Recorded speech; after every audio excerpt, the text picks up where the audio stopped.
Hello, everyone. Welcome to A Fistful of Dice. My name is Matt, and you are watching Session 2 of the Provokers Bleakwrath, entitled The Gyre Archives. I am joined again by four fantastic role players. I'm going to toss it over to them to introduce themselves really quick before we get started here. Thank you, everyone, for joining us tonight. Let's go ahead and start with Barker.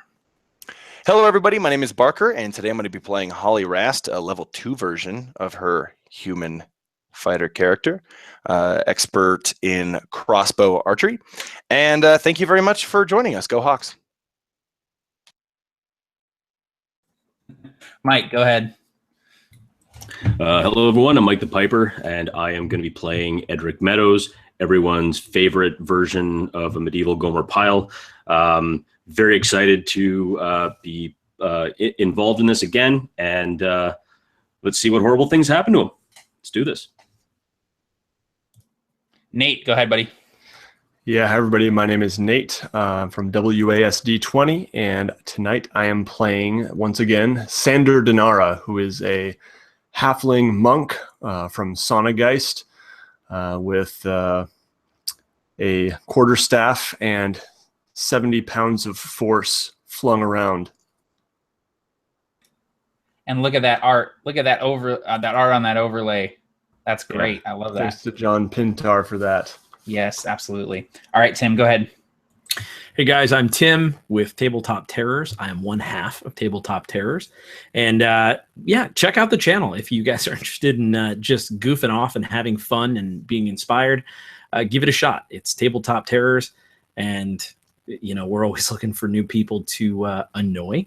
And so I also want to throw out there that I'm in a really cool other game, and I told the game master that I would plug this. If you guys haven't checked out Rob Coletta's Lore Keepers game on the Performance Check channel, we're having a blast. Go check it out. If you love the Provokers, I think this is sort of, it would be in the music catalog. If the Provokers was a band, you'd be like, oh, I kind of like this band too.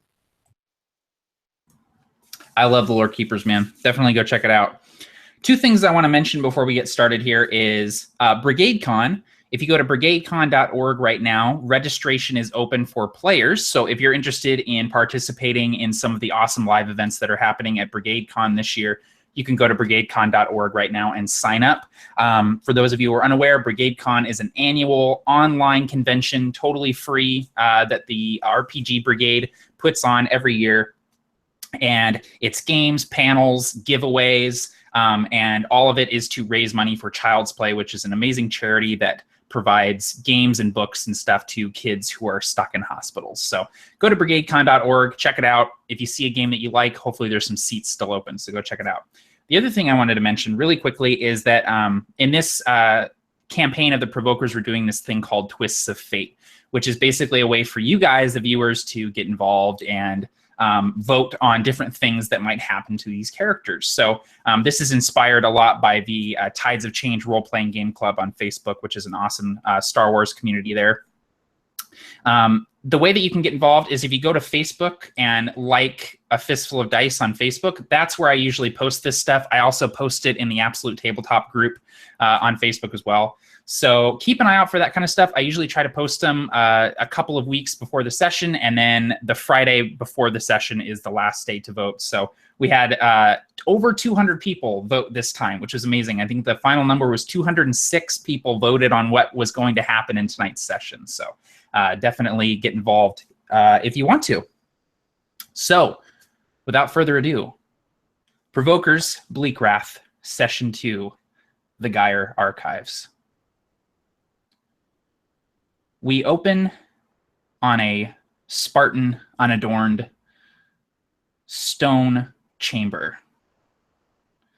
An old man sits on a creaking chair, the leather armor he's wearing creaking as he does so, his bones as well creaking. He's 20 years older than he was the last time he swung a sword. But he sits down at his desk, heaves a sigh, leans back, and reaches for something in front of him. It's a small brass cylinder.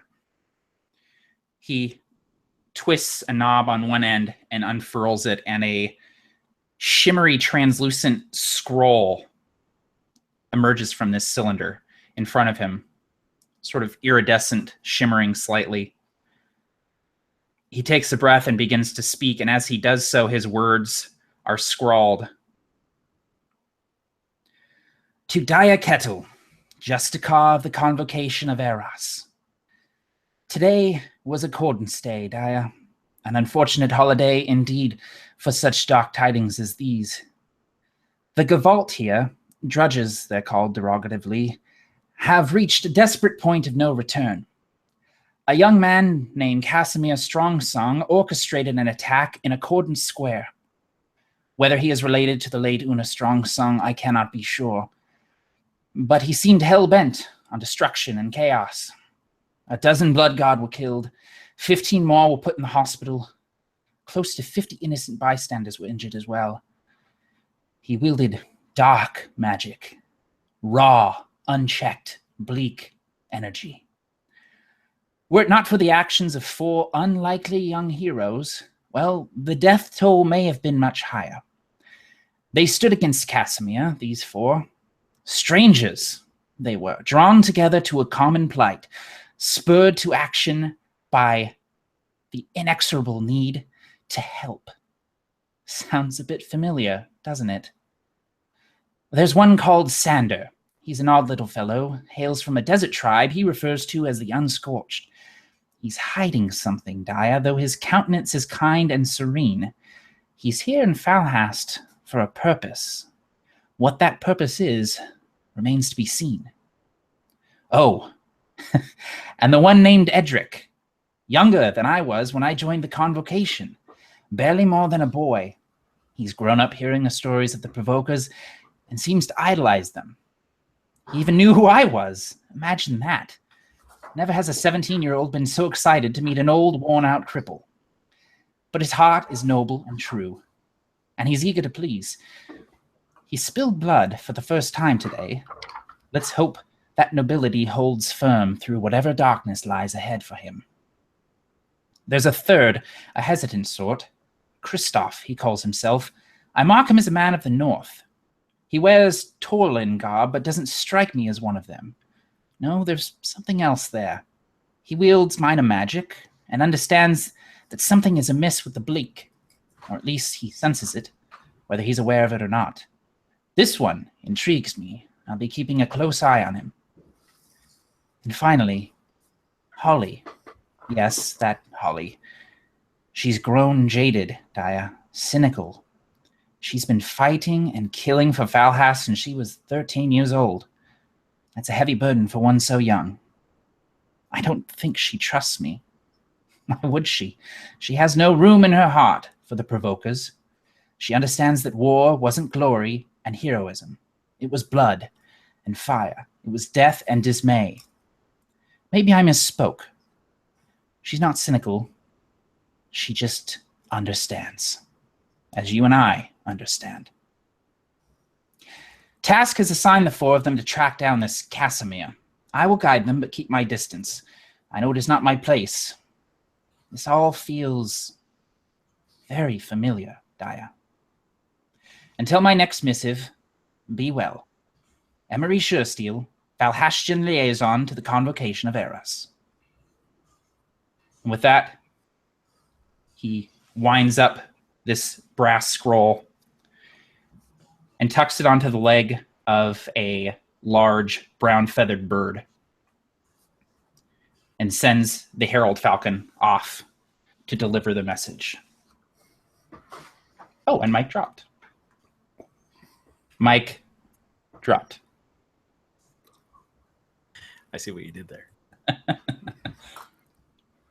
So Emery dropped the mic. He did. He literally dropped the mic. Yep. Okay, hopefully he... Hey, I just want to let you know, I just added, she's not cynical, she just understands to her personality traits. I feel Perfect.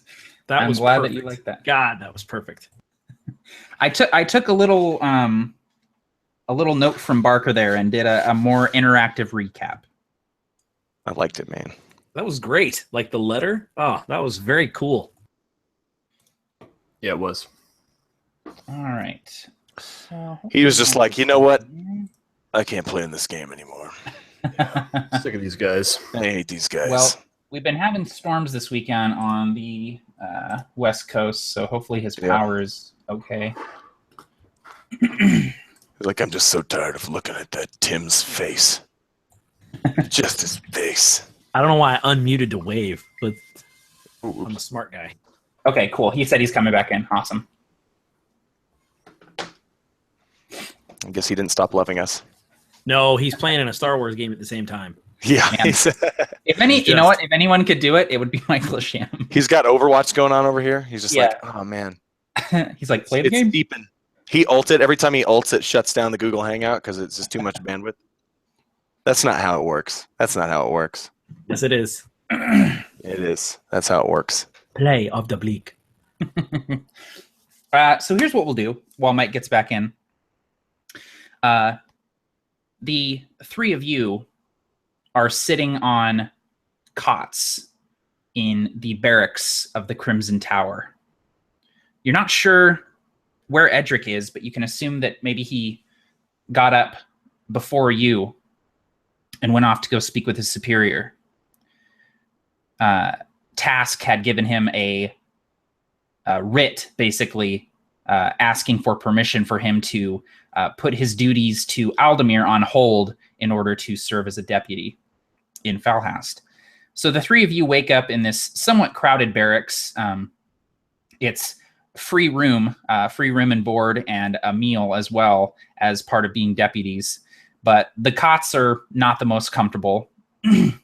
But the three of you slept well enough in this crowded room as the other Blood Guard are waking up and donning their gear, strapping swords to their sides, grabbing crossbows, and donning their crimson leather armor that they are so known for. The three of you have a moment to speak amongst yourselves before you head out into the city. I would also actually imagine that Holly is with the Blood Guard, preparing almost more with them in her routine, in the same space as the other two, but might be standing nearby, but would probably be super focused in getting prepared in the same way and routine that she has for years. And as you're doing so, Holly, that large half-orc saunters over and sort of bumps into you a little bit as you're maybe strapping on the last of your leather armor. And he says, "Morning, Rast. Heard you got taken off the Black Bloods."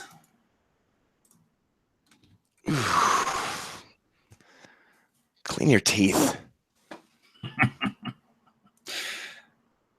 Now, why would I do that and go and ruin my pretty smile? She, kind of having the rest of her stuff packed up, she stands up and begins to walk a little bit toward her friends with Baron, this guy in between them, and she'll kind of bump past him while walking towards Kristoff and Sander.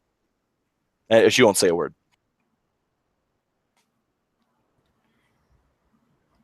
Is he a friend of yours? She turns, looks him dead in the face, looks the orc Baron dead in the face, half orc, then turns back to you, Sander, and says, "Who? I don't see anybody." Understood.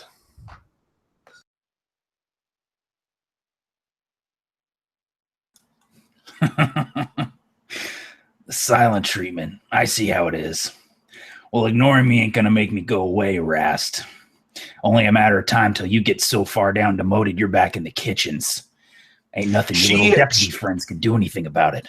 She, in the middle of that sentence, she runs over to him and shoves him up against the wall and says, "I think I know the perfect way to get rid of you." He's shoved up against the wall. He's about a foot taller than you, but he sort of doesn't resist as you're shoving him up against the stone wall, and says, "Do it, Rast. I'd like to see you try." I imagine that she actually reaches for her crossbow, but there's somebody that stops her. Probably. Go ahead. I was just going to say that I think Kristoff would absolutely not. He would stop it in a way that was almost oblivious, this purposeful obliviousness. So I'd be kind of walking by, probably looking for Edric, if that's not too meta. Just, hey, Ed, you around? Whoa! And I would fall and absolutely just knock the like I would take a dive and sort of just knock the crossbow down like, oh, I am terribly sorry. I am so sorry to interrupt this that's going on. This seems heated. This seems real. I gotta hear. And I'm holding the crossbow kind of pointing at me. I don't know how to handle this kind of. You probably want to take this. Was this yours, Duke? The hell's Duke? Named Baron. Baron, that's what. Sorry. Royalty, was just thinking it's gotta be in your blood. You look like you're a handsome half-orc. Half-orc? Baron sort of shoves Holly back from the wall and straightens the hem of his cloak. See you around, Rast. And he saunters off. Kristoff, thank you for asking. Don't care. And then I would turn to Holly and I'd go, listen, we'll ice this guy, but not in front of everybody. It does seem that he has some lessons to learn, and perhaps we can help. You see her face kind of flush a little bit as she gets a little embarrassed, because I imagine everyone else in the barracks is kind of like quiet and just kind of like watching this whole thing escalate. But I think she would immediately go back to like just getting ready and getting her bag from where she dropped it on the floor and taking the crossbow and just getting back to business and trying to put it behind her. And I think Kristoff would say, listen, I'm not trying to get too deep in your business, but I heard your commanding officer talk about essentially the fact that if you mess up a couple more times, you're out. And I don't know you, but you saved my life. So even though I said we're square, that means a lot where I'm from. So while I'm around, I sure won't get in your business often, but there are things that I need to take care of around here too. And if you go killing your friends or enemies or whatever they are, that might stop the whole train. You know what I'm saying? I just said train in fantasy world. So you learned the word in the parallel universe of Eberron. You know, the Storm Raven Express.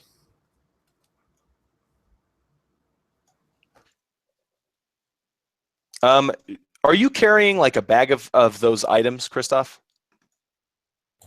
Which ones? The Provokers items? No, I wouldn't have that, but Edric probably would, and it would probably be on one of the cots. You know, if he's not around. For some reason, I thought you had like a secret bag, like a bag that you were kind of keeping. I do. On the radar. There's no Provoker stuff. Okay, all right. I'd mix that up then. But basically, I think she would look to you and just say as just plainly as possible that who she kills and why is as much of your business as what's in that bag is hers. She might have noticed that that I don't know, maybe you hold it or always keep it between you and the wall or something like that. I don't know. Totally. Something that a soldier might notice.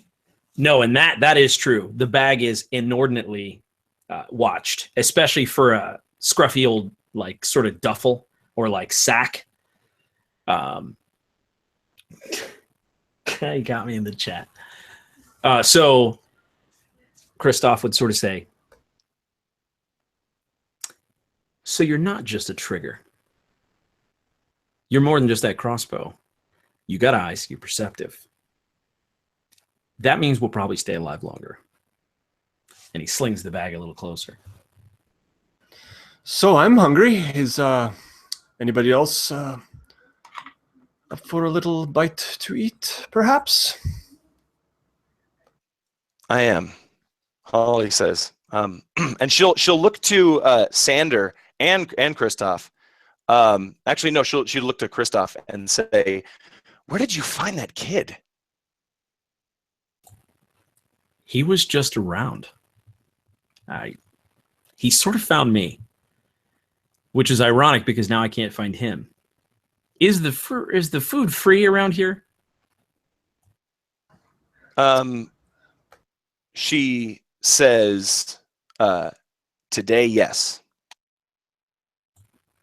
All right. As if that her removal from the Black Bloods or something, or her being sent on this special mission. I don't know. Everyone has like lanyards with cards, and we just scan those and eat for free. There's one place on campus where the swipes don't work, so you can get as much food as you want, and it won't deduct from your account. It's awesome. That's Curtain. That's in Stone Rift, and they have the punch card. Curtain. They have the punch card. 10. I got to relighting my whole card. 10 bolts. No, but there's always free food in the mess, but it's free and not very good. And there's better breakfast over at the Blackboard that costs money. So it's totally up to you guys whether you want cheap and not very good or costs a little bit and pretty decent.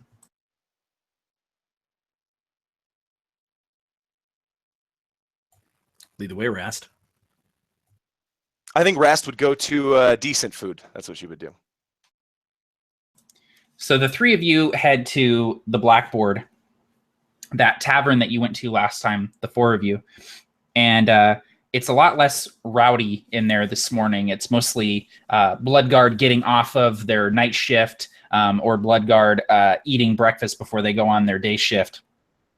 So you sidle in and manage to find a table and sit down. The same waitress from the previous day that was working during Accordance Day comes over, raps on the table, says, "Back so soon. What can I get you?"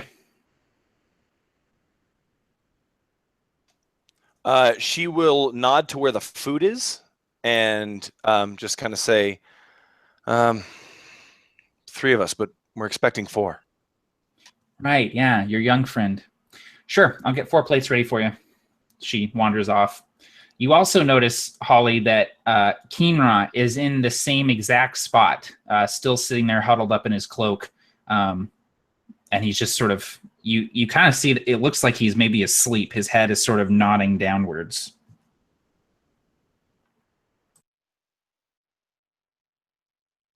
I think she would look at him, eye him maybe in a way that's like, oh, that punk. But then like Kristoff might, I don't know, look at her like, hey, watch it. and she would back down. In fact, Matt, if this is allowable, I would actually look to fly. I would like to fly. I want to beat dice. No, so what I would do is I would probably look to Holly and Sander and just, hey, give me 1 minute.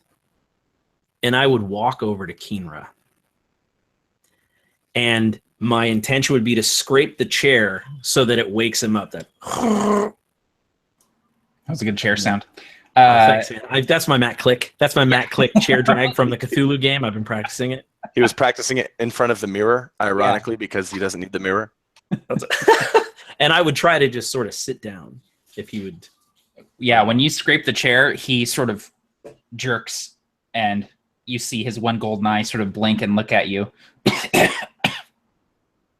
Can I help you? Maybe. So, I don't trust you, and you shouldn't trust me. But I need to find someone who can read a certain language. I know that you work in favors. My family's pretty powerful, though they're far away. If you help me figure out where I can get some text read, I'll trade you.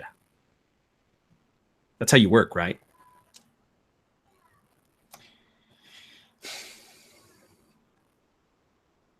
Yes. Who's your family?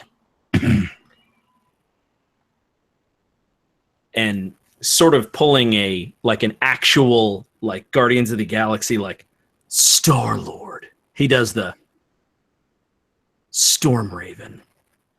And I hope that Keenra's like, who? He sort of arches a brow and says, the name does not ring a bell. So they can't be that important. The Storm Ravens, from the Storm Raven Highlands, the mountains.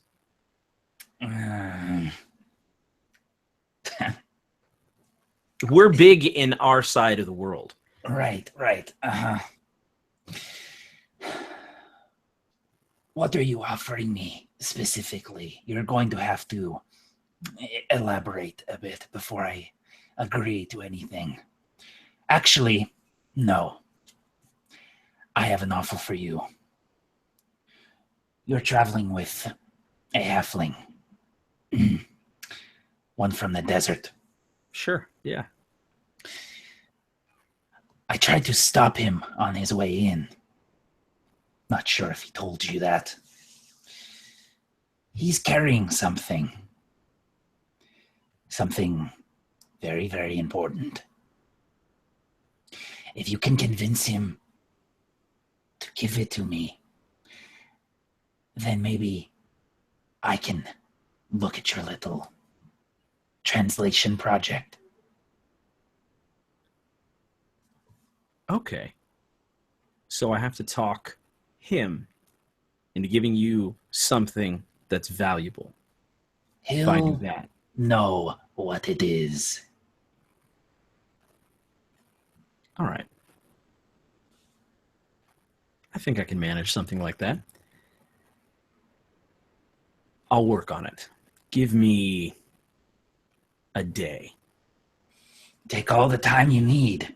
Actually, no, you might want to move fairly quickly. And as Kristoff stands up, he just sort of looks at him and goes, might want to get that cough looked at. And he walks back over to the group. And you just hear him coughing behind you. Mike is back! Yay! What's up, Mike? We're at the mess hall. You'd be absolutely surprised how many hammer blows it takes to restart your router. Go figure. Apparently, it's 23. Does anyone want to buy a router?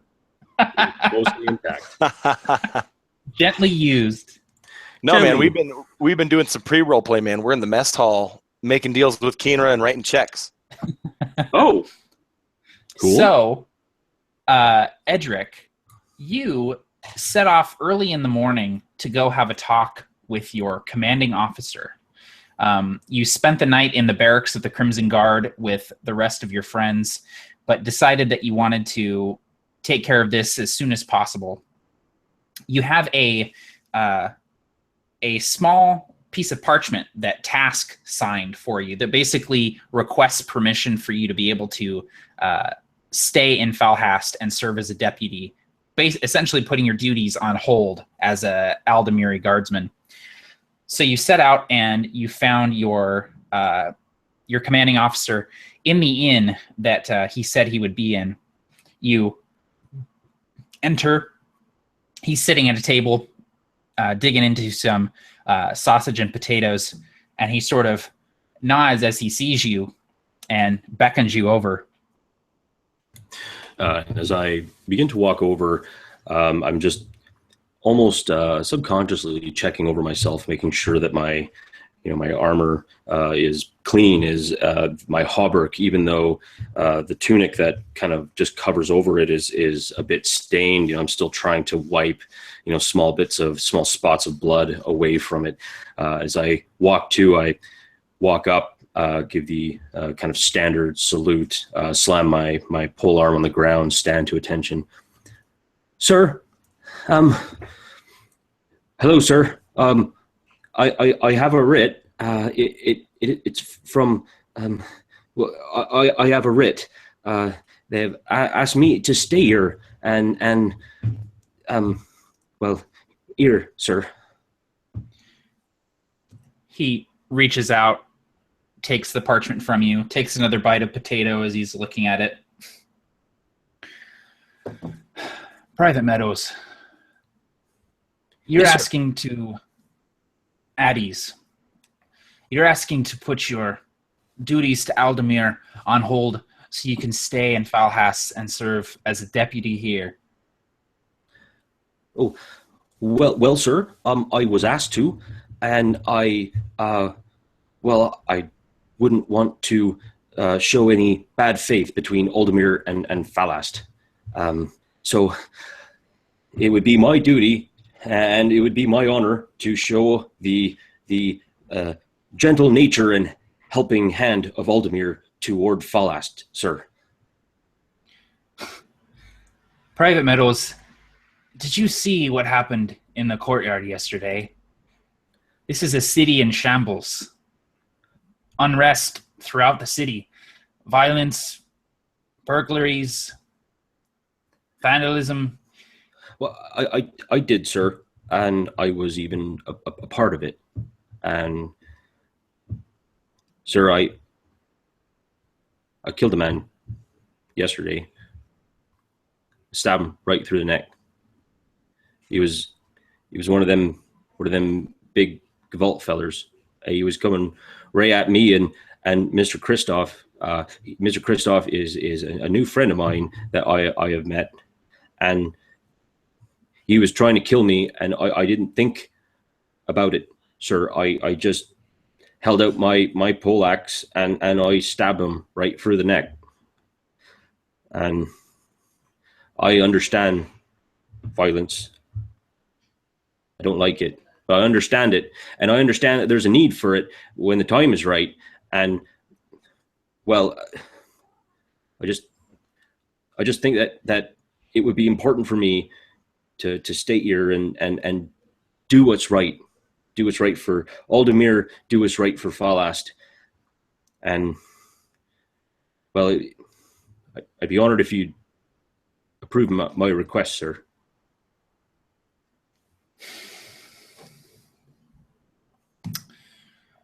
He takes another bite of potato.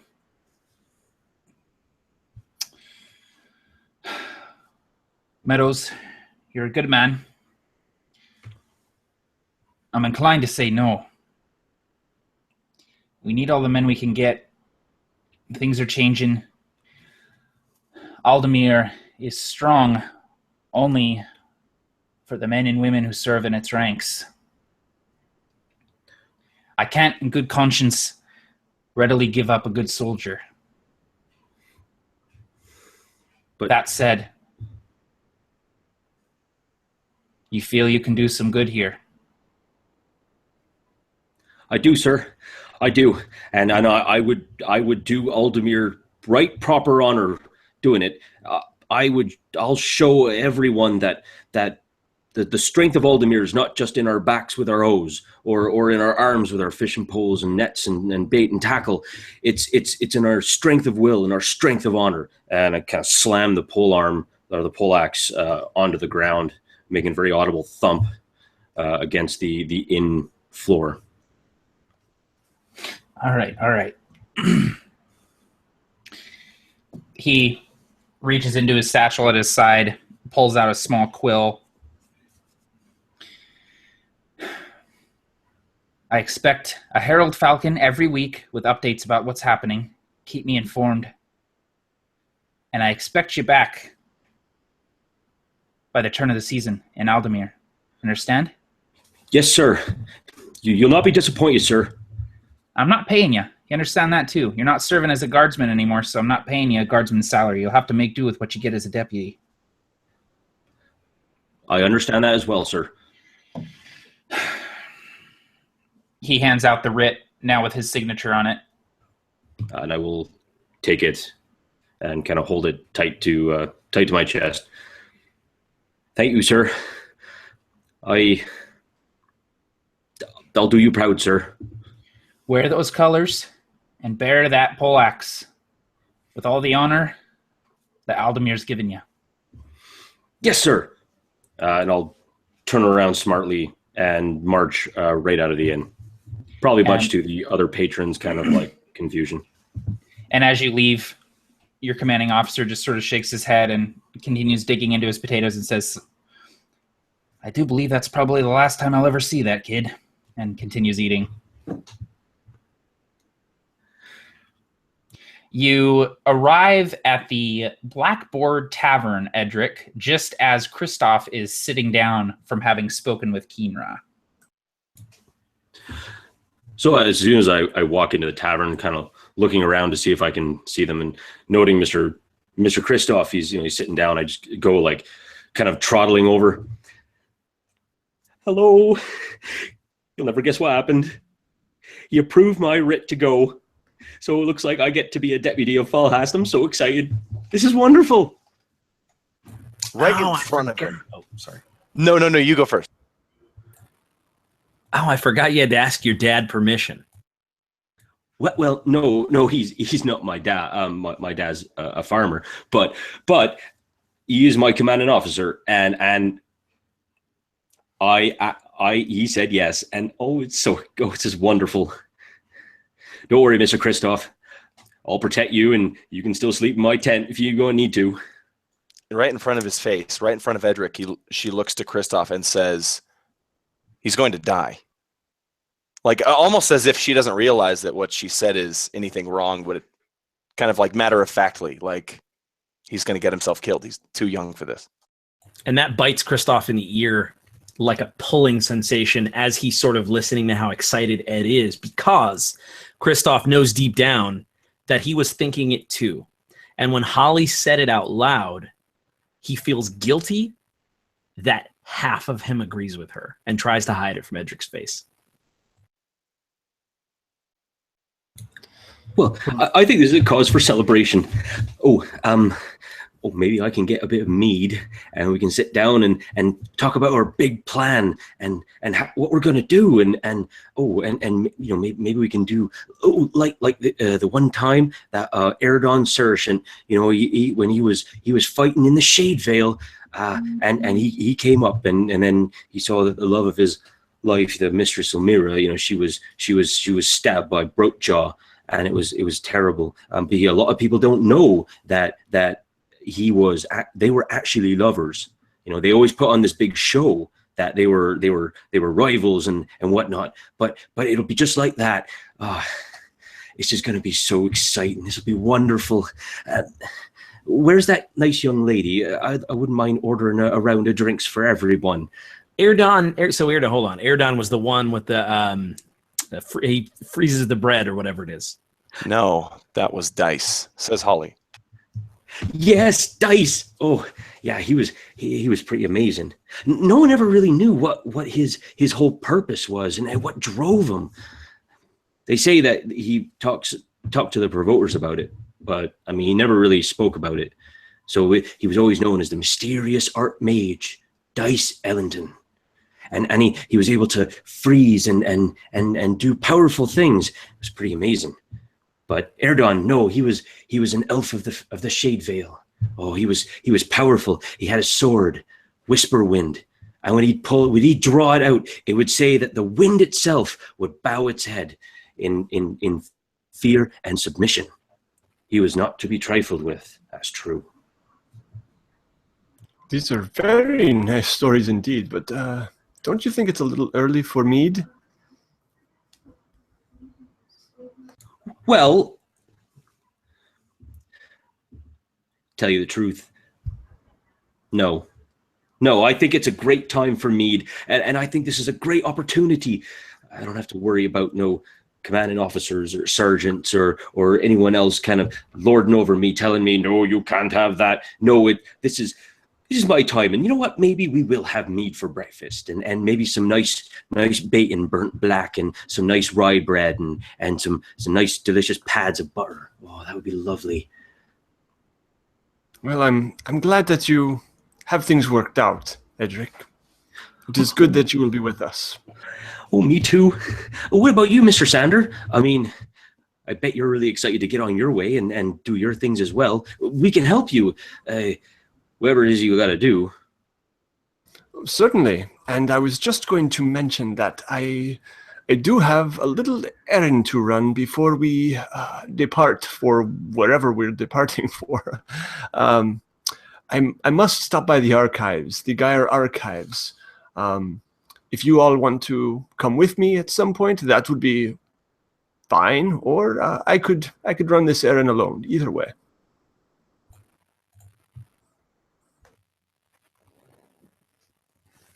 Have you ever been there, Edric?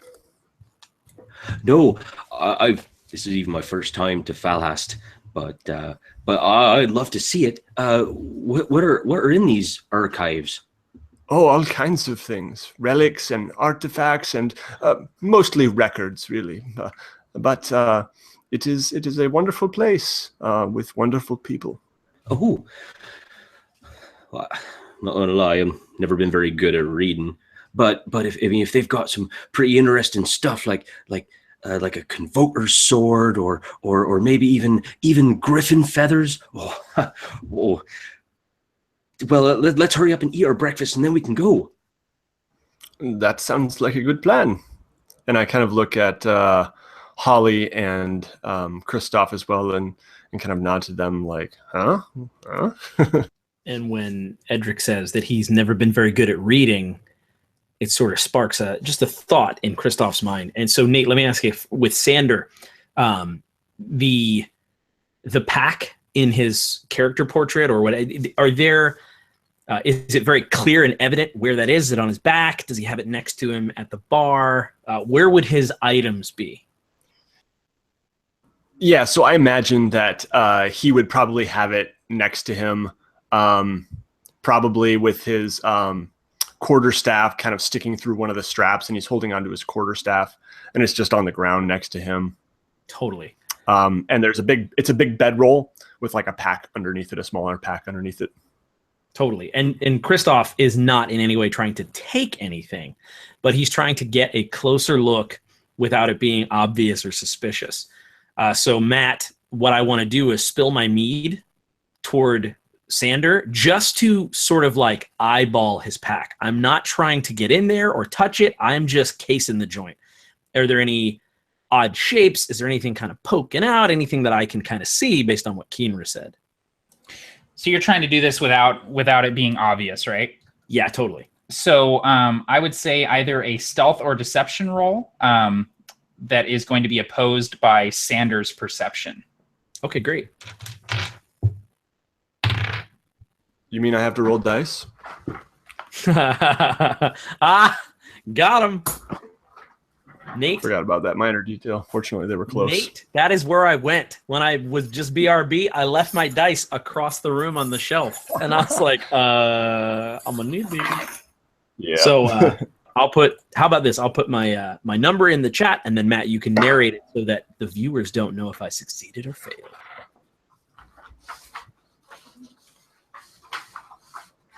Okay.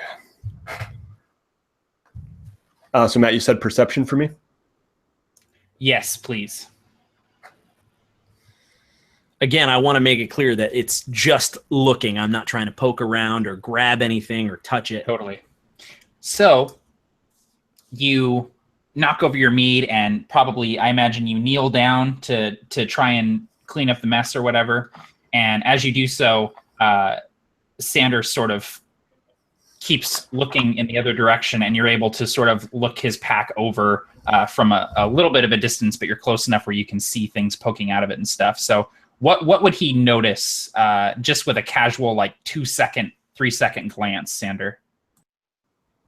I think that he would probably notice that, it's kind of a square.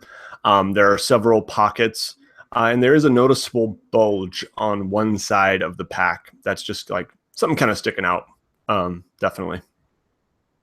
And I would say that I'm probably pretty distracted, actually, by Keenra. I'm still kind of seething a little bit, knowing that he was the one who tried to chase me down and have this husk chase after me.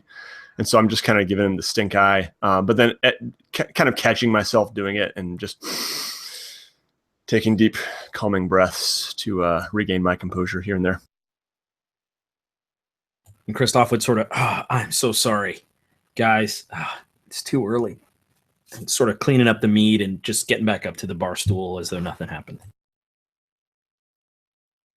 Yeah, and I'm not really giving it any attention. Like, oh, whatever.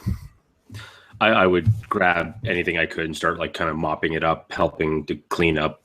Oh, it's all right, Mr. Christoph. That happens sometimes. And I just start kind of like grabbing rags, or even probably like the next table over, someone has a jacket. I just absentmindedly grab a jacket and just start mopping it up and just kind of like put it back on, not even paying attention. Just, it's all right. It's cleaned up now.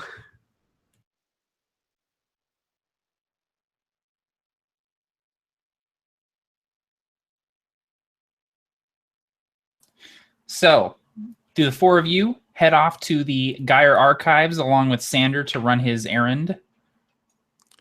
I think Holly's primary goal right here is to keep everybody from getting themselves killed, and so so she absolutely will go with them because that's where she'll do her job best. Okay. So the four of you finish your breakfast and set out. It's a clear day today in Falhas. There's a few wispy white clouds in the sky, but otherwise it's blue. The sun is a little bit oppressive, kind of beating down on you, and kind of the heat rising off of the stone walkways. It's a little bit hot for anyone not used to this sort of climate. You pass through Accordant Square, where you see the broken tiles, the puddles of water. You see the Provokers statues sort of tilting to one side with red paint staining them. And there's people sort of milling around trying to pick up rubble, pile it into corners, and sort of try and clean up from the attack that happened yesterday on Accordance Day. I imagine Holly or Sander probably leads the way, knowing the city pretty intimately and how to get to the Gyre Archives. The archives themselves are about 20 minutes away from Accordant Square, and you see it well before you actually get there. It's one of the strangest looking buildings any of you have ever seen who haven't seen it before. It's sort of like a cylindrical upside down pyramid where it's really kind of narrow at the bottom and it sort of widens near the top. It's a building that looks like it shouldn't exist, like it shouldn't be standing up. And it has this strange sort of spiraling architecture to it, which gives it its name, Gyre Archives.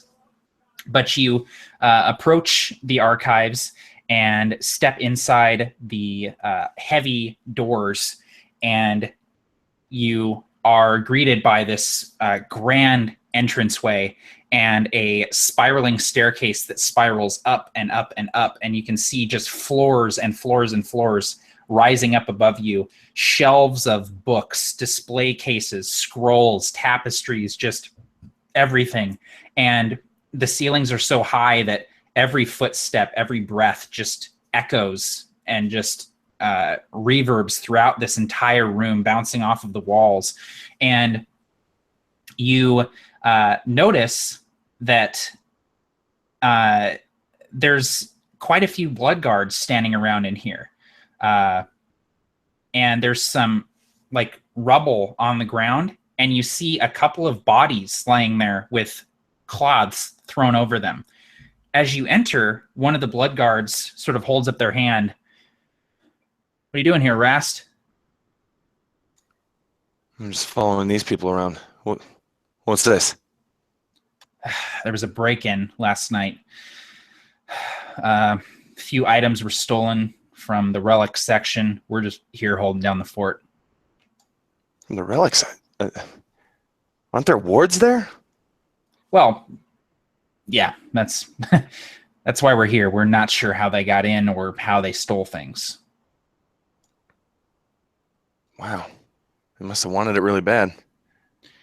Yeah, I guess. If you're interested, there's a gnome who was here when it happened. He's upstairs trying to clean up right now. We're expecting Task to be here any minute to follow up, but you can go on inside if you want. I'm kind of attached to their hip. Hey, heard you got kicked out of the Blackbloods. Sorry to hear that. It wasn't like that. It wasn't like that. It's just a special assignment, temporary. You know, Baron told me that you got demoted, so. And when have you started listening to him? Yeah, you're right. Sorry. No, I'm sorry. I'm on edge lately. I don't know. I don't know. Hey, it's all right. We're all on edge. Lots going on. Things will get back to normal. They always do. She smiles. She nods. She agrees. But yet, she knows it's not true. And Sander, you know that the relic section is where you were headed. Yeah, and so at this point, I'm looking kind of nervous, and I'm kind of looking around. We're still outside, right, Matt? You're in like kind of the entryway of it, so you can see everything, but you're not into the main area yet. Mm-hmm. Okay, so I'm kind of eyeing the door, really thinking like, oh, just perhaps we should just go, and I can try again some other time. I don't like this.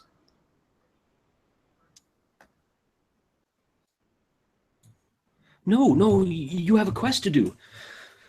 You should go. We'll go in. What harm could it do? I mean, after all, maybe we could figure out who stole this stuff, and we could get it back. Ed, nobody calls it a quest. We're just doing a thing. Let's just tone it down. Okay, Mr. Kristoff. I'm not trying to let's not get our hopes up. We're just delivering something, and I know you want to have your adventures, and we'll do that. Listen, we're going to do that, and I just don't know that this is as big as you think it is. I think we're going to be done in a couple hours. I don't want you to get your hopes up. You know what I'm saying? I suppose you're right. But here, if you want to call it a quest, we'll call it a quest. Is that fair? Okay. Sure. But all right. I'm guessing you probably don't want me to call it a quest when there are other people around, but I get it. A quest indeed. Lady Estra of my order, the head of my order, sent me, and I am glad to have you here to help. Edric. And I'll kind of like elbow Kristoff. See? There you go. A real life lady who has a title. So that's good news for everybody. Yeah, it sure is. Well, let's not waste any time. Miss Rast, if we could go in, that would be lovely. She's looking at Kristoff with just this sad face, like just a really like a solemn face. Seeing how happy you are, Edric, but you probably don't notice because she says, "After you." Oh, okay. And I'll just start kind of like trundling up, kind of carrying the poleaxe at my kind of at the shoulder in a relaxed position, kind of walking up, kind of waving to the blood guard. They're there, probably much to their like indifference and general like who the hell is this kid, and what the hell has this kid been eating? Because seriously, so just kind of walking up, kind of. And, trying to almost look as regal as possible, given the fact that you're just like another town guardsman, but still very, very like in the moment.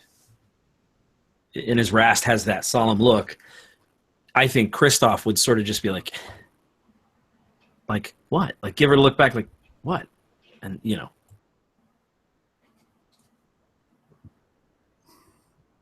Matt, would I know... I'm assuming I would know, like, my order has a contact here who I'm supposed to see. Perhaps I've met this person before. I don't know. But, yeah, there's a gnome here who works in the relic section named Cripplin Tome that you've met with several times and have given him a couple of different artifacts. Mm-hmm. Okay. So... I guess I would say to my friends, that gnome that they mentioned, he's the one I have to see. And I kind of looked at Holly. Where could we find him, do you think? The blood guard that was talking to you says, he's upstairs trying to clean up the mess as best he can. He's a little shaken, but if you want to go talk to him, he's up there. Excellent. Let's be on our way up. So the four of you head inside, and it's even more magnificent inside than it is outside. And you see on display in the main sort of foyer area, you see a large display case with a piece of stained parchment in it. And there's a lot of text on this parchment, but you see at the bottom are a bunch of signatures. There's Balrock Hornhelm. There's Larawise Saroshint. There's Erdon Saroshint. Durgan Blood Mountain. Brasswick Feeblehammer. This is the Accord of Provocation on display here in the Gyre Archives, the peace treaty that ended the war, that united the Western Southlands, and also created a lot of problems for the people of Gavalt as well. But there it is in all of its glory, sitting there.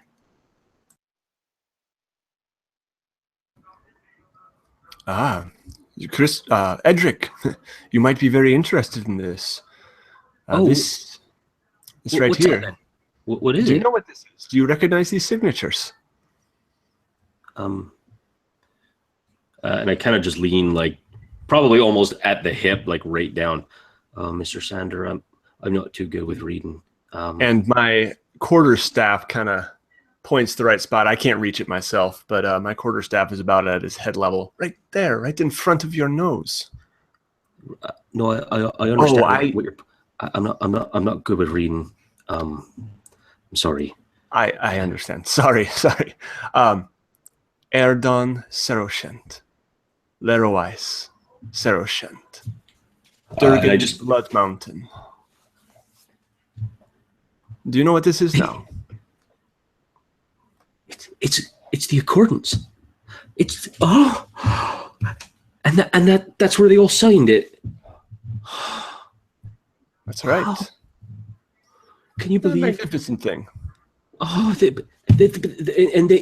touched it with. Oh, that's incredible. Oh, okay. Calm down.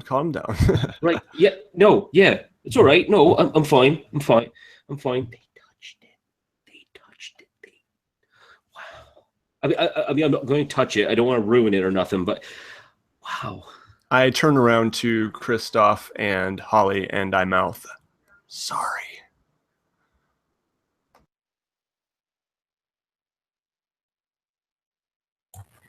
Hey, Ed, look there. I've heard if you squint that you could see a secret message at the bottom.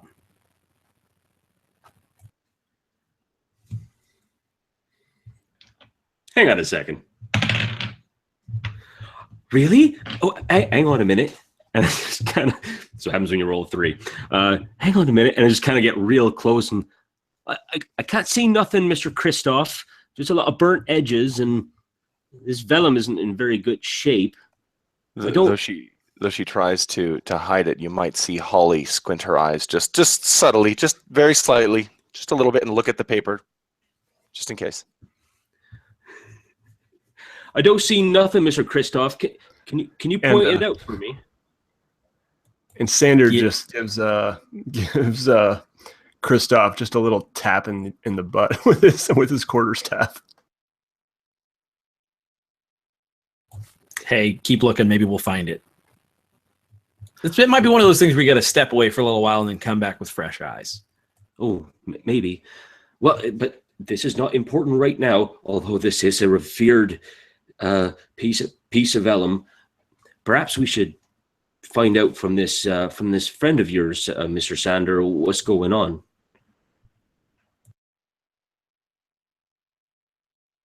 Yes, let's be on our way. So you continue into the archives, and you start up the spiral staircase and move through the floors of the archives. You see thousands and thousands of books, different scrolls and tapestries from all across Erenoth.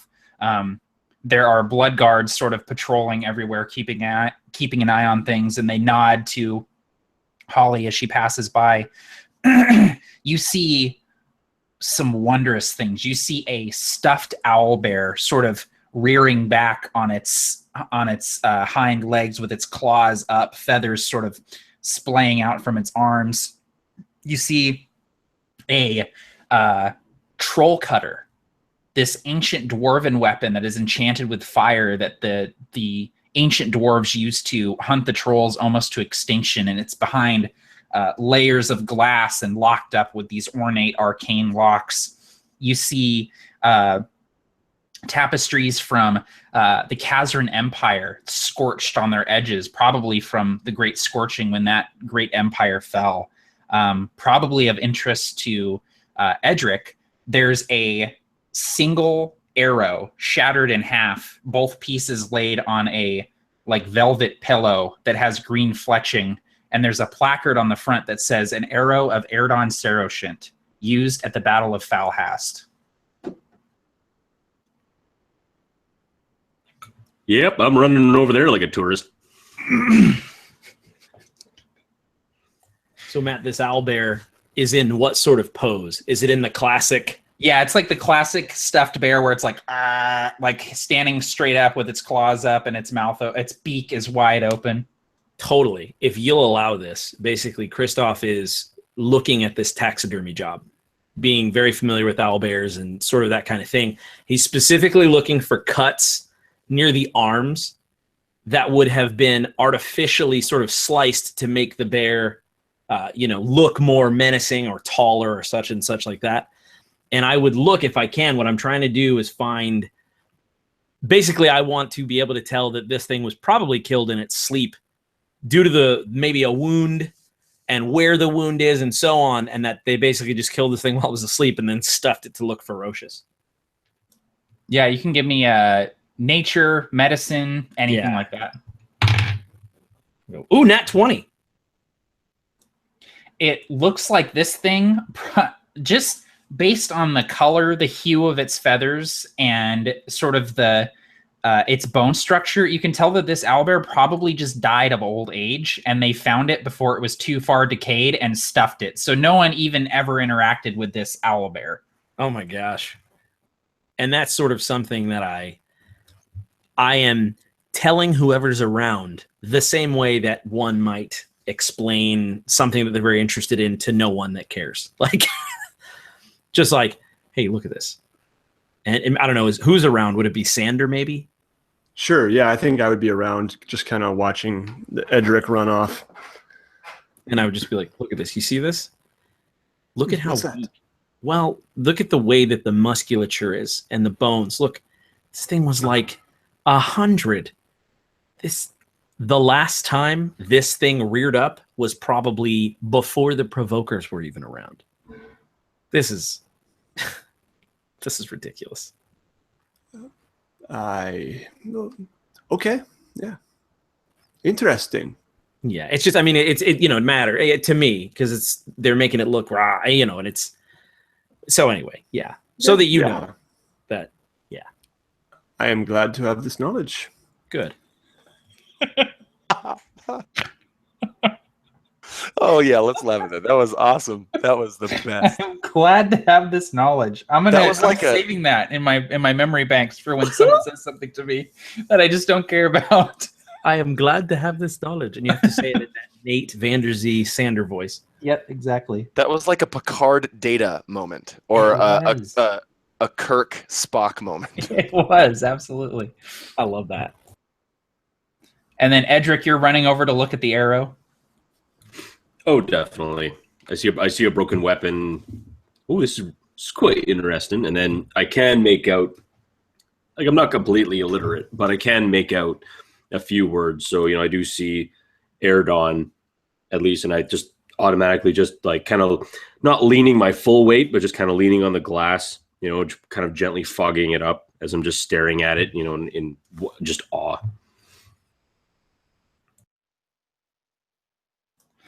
Awesome. So you guys continue through the archives, and eventually you find yourselves in the relics section. It's a large circular room sort of off the main passageway, and there's sort of rubble all over the place, broken tables, books flying everywhere.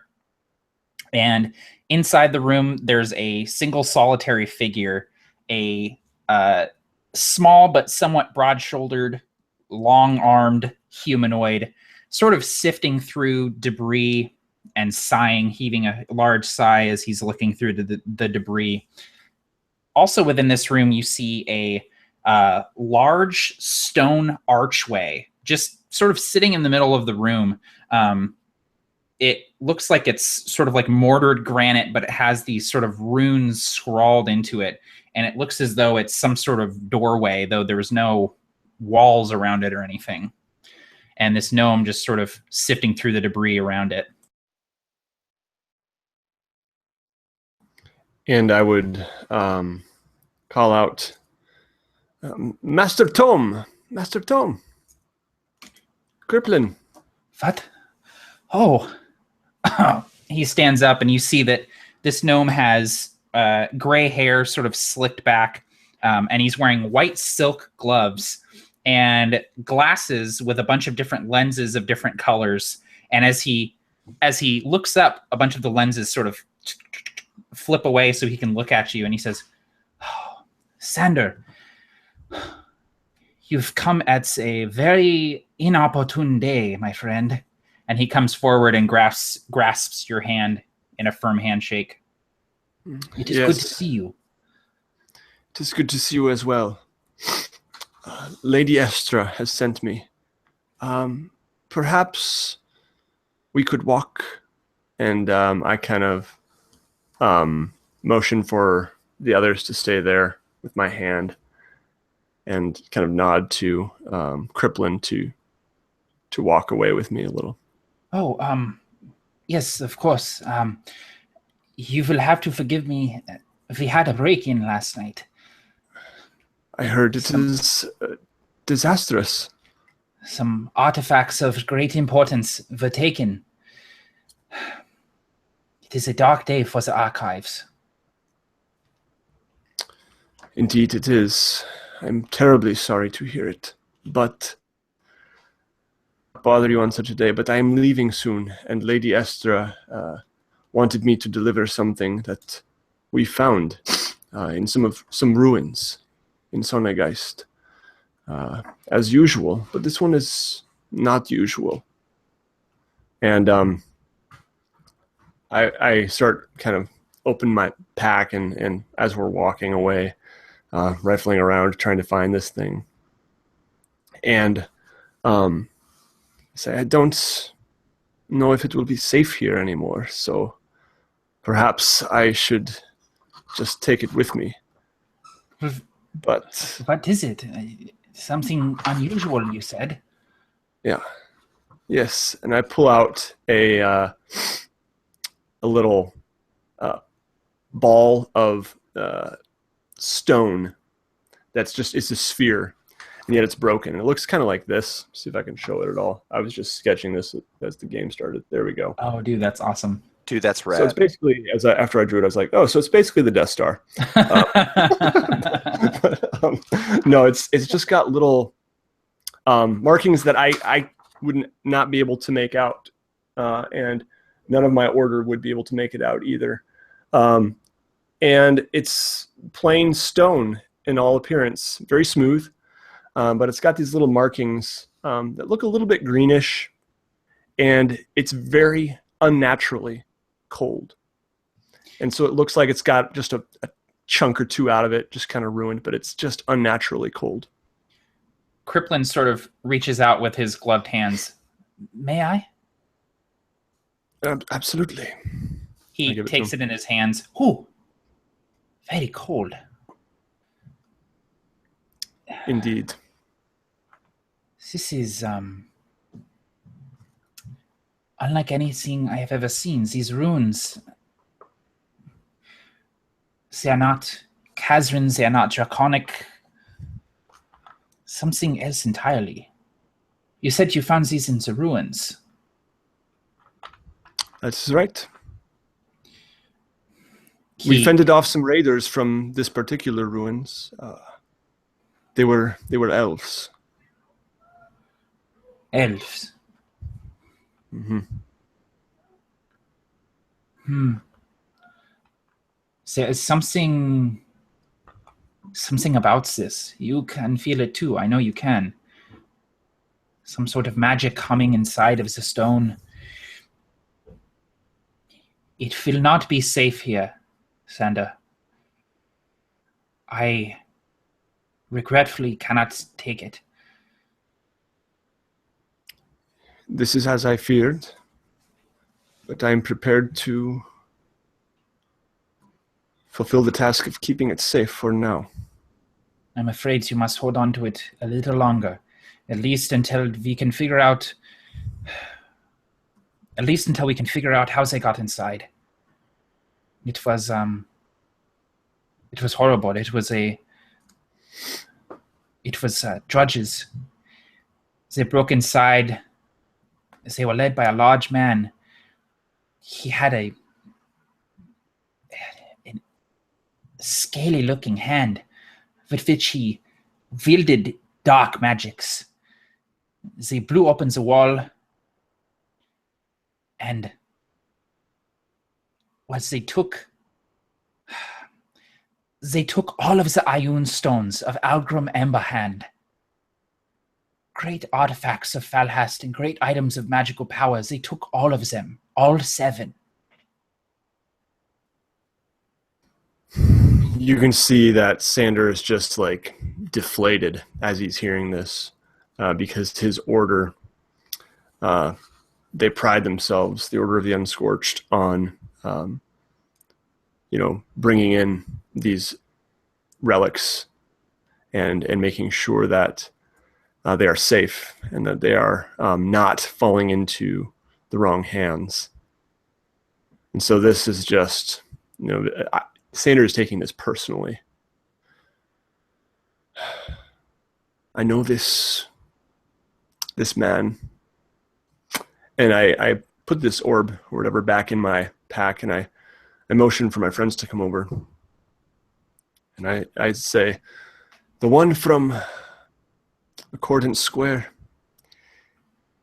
it's the same one who broke in here.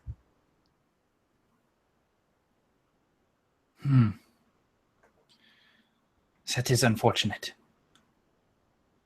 The other 3, as you're sort of in this room, Holly, you're drawn to the archway. And though you can hear Tome and Sander speaking, they're sort of drowned out as you draw closer to this archway.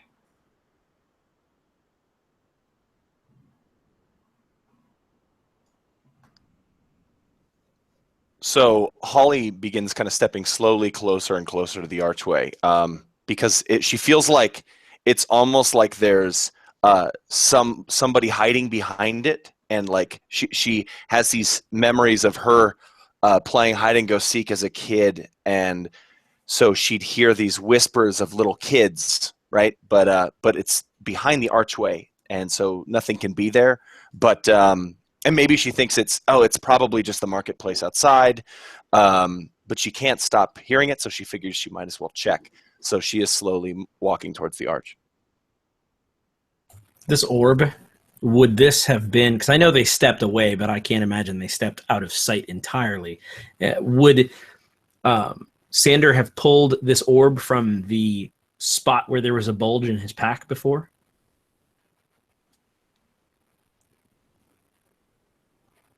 I'm sorry, what was that, Tim?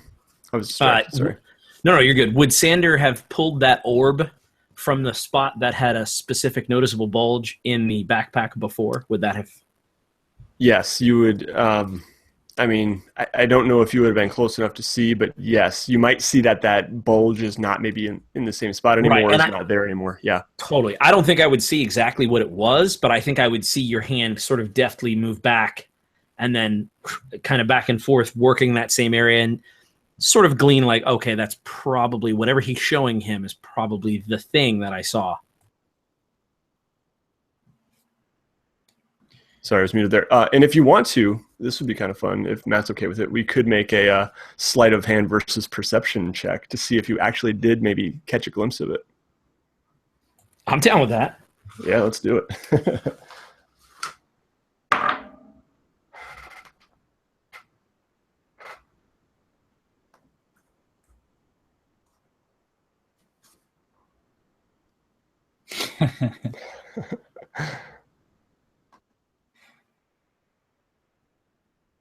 So I don't really see, but I could see your hand sort of swiping around, and I'm thinking, I wonder if that's what I saw.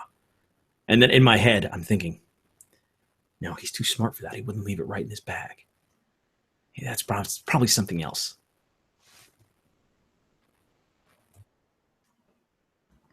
Yeah, and the thing really is, I guess you wouldn't know this, Christoph, but it is too big for me to put in my belt pouch or anything, and it's too heavy. So, yep, it's just in my bag.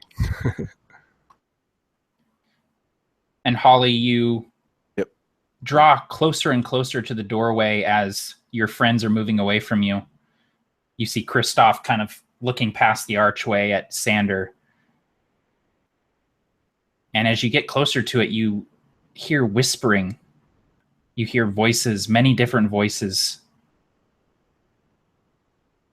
all just kind of indiscernible. No words, just sounds.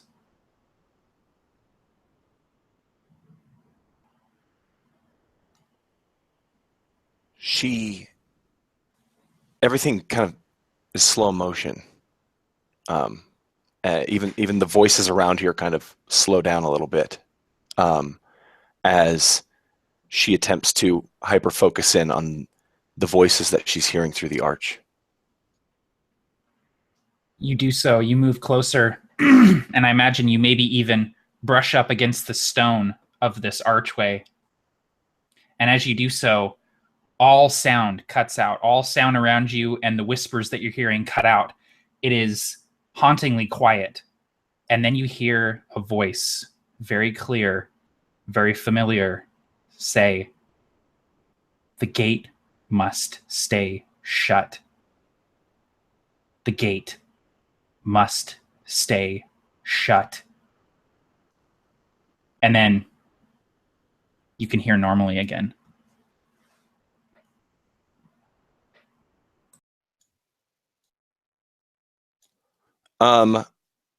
The sounds around her, come back into focus, and she hears that, people are that the last 10 minutes of her life actually lasted about 10 seconds to everybody else, and looks just visibly perplexed and concerned, but with absolutely zero clue what to do with this.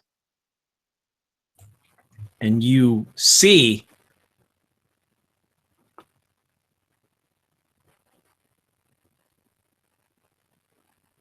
her. Hey, Rest, you all right? As soon as you say Rast, she kind of snaps out of it. And she actually says, "Fine, sir," and then realizes that she's talking to you, and she had just kind of said "sir" out of habit. And, oh, God, you're not going to forget that. No, I won't. And that's an order. She looks back at the archway, concerned, almost like seeing, no, let me listen to that one more time, but it's completely gone. And she, she would look around for the gnome. She believes his name was something like Tome, which is strange, given that he's an archivist. It's almost too coincidental. So she looks around for him. And he's actually looking at you, Holly, and he says, "Oh, I see you have a interest in the Whispering Door. Quite remarkable, isn't it?" Edric the way it whispers to you is what she says. That's, I suppose, why they call it the Whispering Door. Whew, sorry, it is eerie, though. It's you heard whispers. You call it the Whispering Door and you don't hear whispers? This door has not whispered in many, many centuries. That's not true. Are you sure you heard voices coming from the door, or you just hear echoes? She second guesses herself. And she said, yes. No, yes, I heard whispers through your magical thing. Is that weird? Is that strange? Tome doesn't answer. He just sort of quirks an eyebrow and toddles over to a desk, brushes a bunch of dust and debris off of it, opens a big book, and starts writing in it really quickly. What did the voices say? What did they say to you? Did you understand them? What language was it in? Was it a boy? Was it a girl? What did you hear? It was in a it was let me see if she remembers. Let me see if she recognized the voice, if that's okay. Yeah. What should I roll, you think? Man, I don't know. For something like that. For like a memory, probably wisdom. Yeah, do a you have to remember this or the plot ends here. No. That's roll that's for exactly the campaign. It. No pressure. Yeah, exactly. I rolled a 1. Oh, well. Actually, that would be cool if we were on the wrong bed. track. Like, joking aside, that's actually really cool that he's rolling for it because it could change the course of what we believe. I think that's cool. Damn. She says it was a familiar voice. I don't know where. It said the gate must stay shut. The gate must stay shut. The gate must stay shut. And it said the gate. It didn't say the door, the entryway. It said the gate. I think it said the gate. This is the strangest day I've ever had. I just claimed to hear voices, and instead of calling me crazy, you're writing in a book. It is very important if the whispering doors ever reactivate that we record everything that they say. The gate must stay shut. It is a two-way link, the whispering doors. There's one here and one somewhere else. So who's whispering? Well, it could be someone on the other side of the door, or it could be someone in the hallway between the two doors. So, okay, so do you know where this other door is?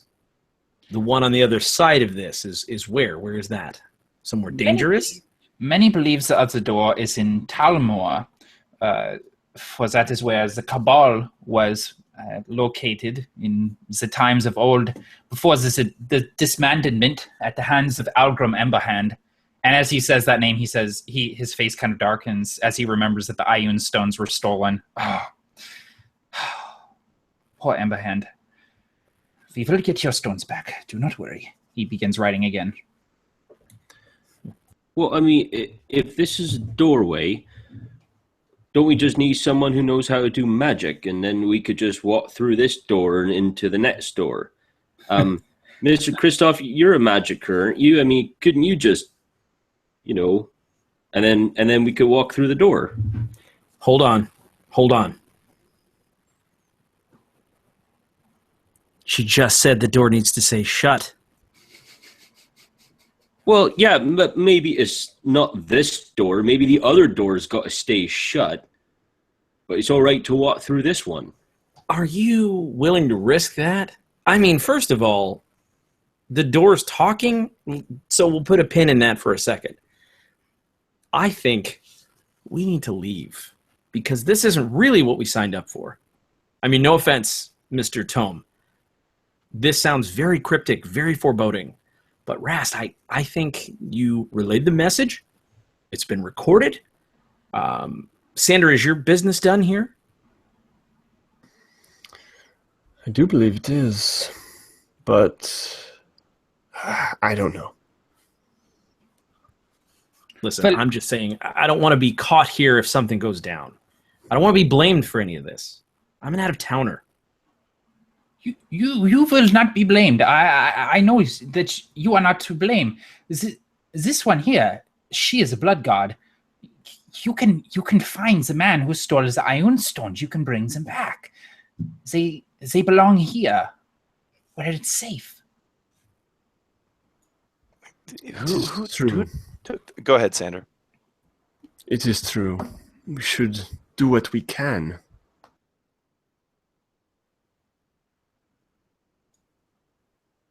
I heard what I heard. And what you decide to do with that information is up to you.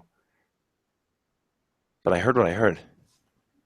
I'm not saying you didn't. I'm just saying. I've known too many people to know that that's exactly what you were saying without saying. I believe you, Miss Rast. I believe you. If you say you heard something beyond that strange arch thingy, then you did. She looks you in the eyes, Edric, and looks back to Kristoff as if she's conceding another defeat, and she says, "Great," and she walks away.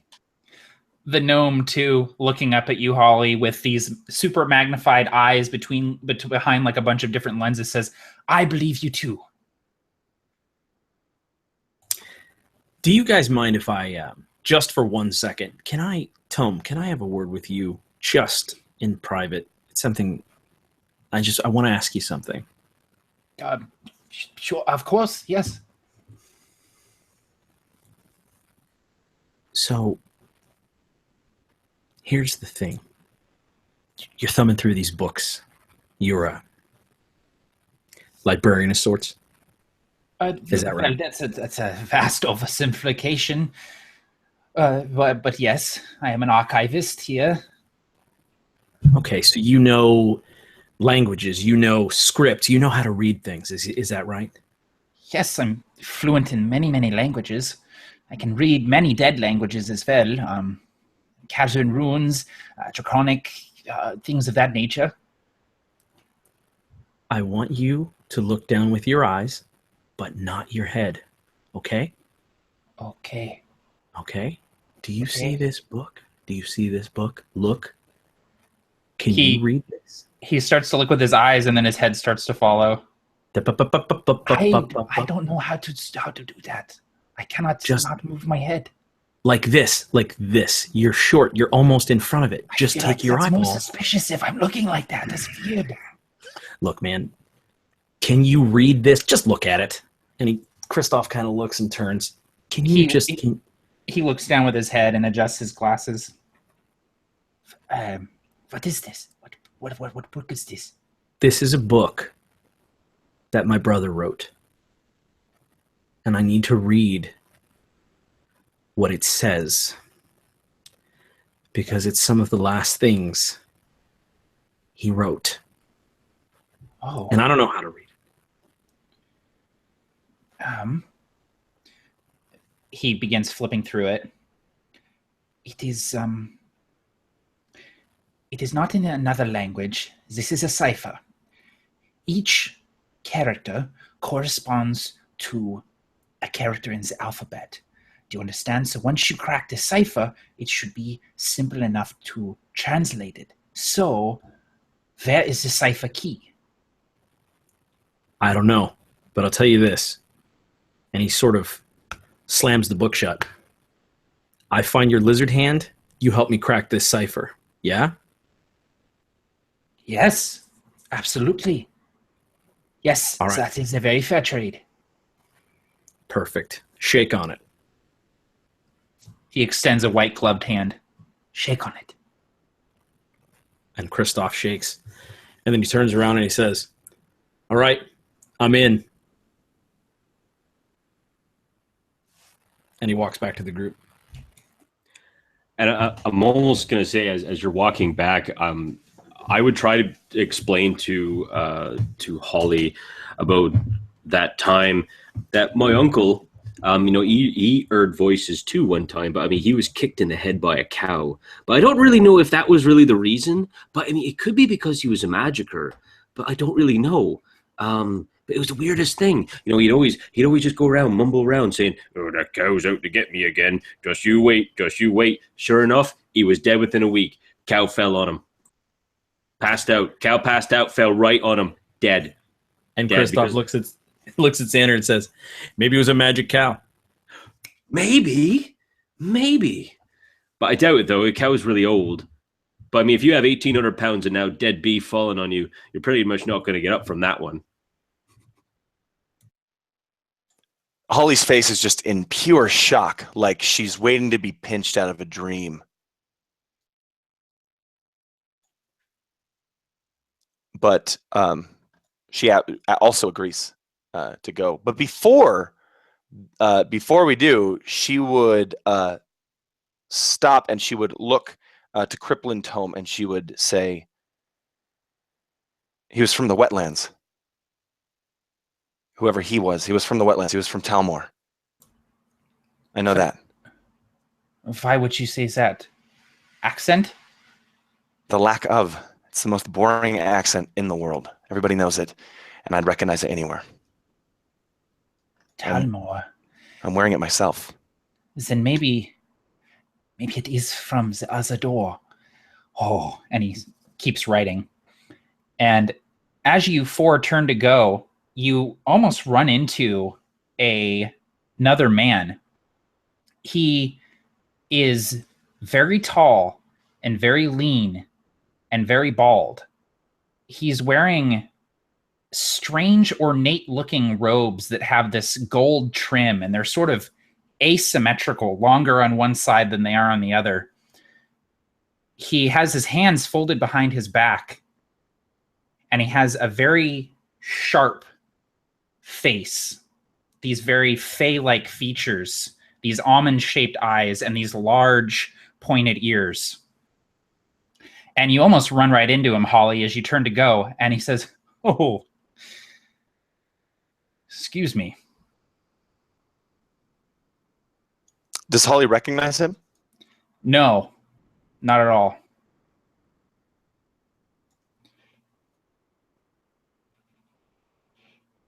You seem to be in a hurry. I didn't mean to stop you.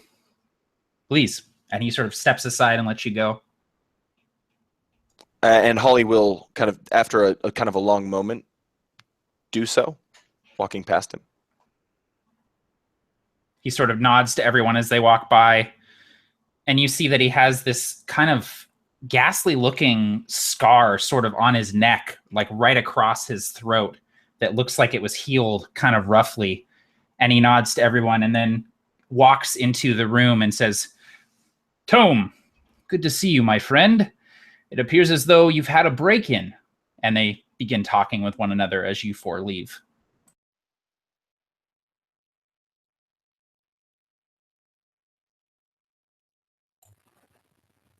And I would lean up to Ed and I'd go, "You see that guy's double smile? Ugh, that was grisly." It's strange. Why is he here? It just Who seems is it? like a strange time to visit the archivist on a day after it's been broken into. You know, I mean, only weird stuff, right? I mean, we're here for strange things. Yeah. well, you're hearing voices, so yeah, maybe a little bit. But who is he though? I mean, is he? Do you know him? Do you ken him? Do you reckon him? I mean, he seemed like kind of weird, and yeah, he definitely seen the wrong end of a knife, Mr. Kristoff, if you know what I mean. You guys can give me either a history or an arcana check if you would like.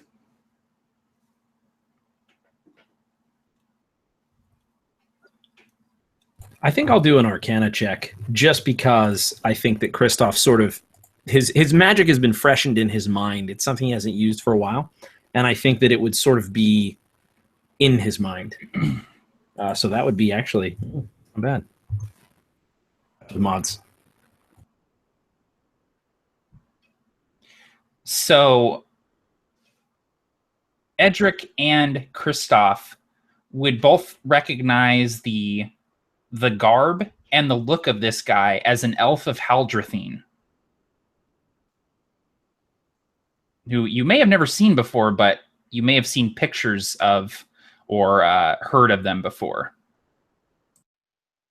Would the elves of Haldrathine have ever parlayed or had dealings with any of the Stormraven clans? Most likely not. If so, it would have been very fleeting. They are incredibly xenophobic, sort of notoriously so. Gotcha. So what do you think would be a cool way that Kristoff would sort of recognize him? You said by the garb? Yeah, it's sort of like not something anyone would wear here in Falhas. It sort of strikes you as very odd, and maybe you've seen it in a book before or something. Totally. Would he have had any noticeable Mitsurium? Not that you noticed. Gotcha. So maybe we get it through Ed. Maybe you and I get it through kind of talking back and forth. Just like, did you notice that? How he was dressed so oddly?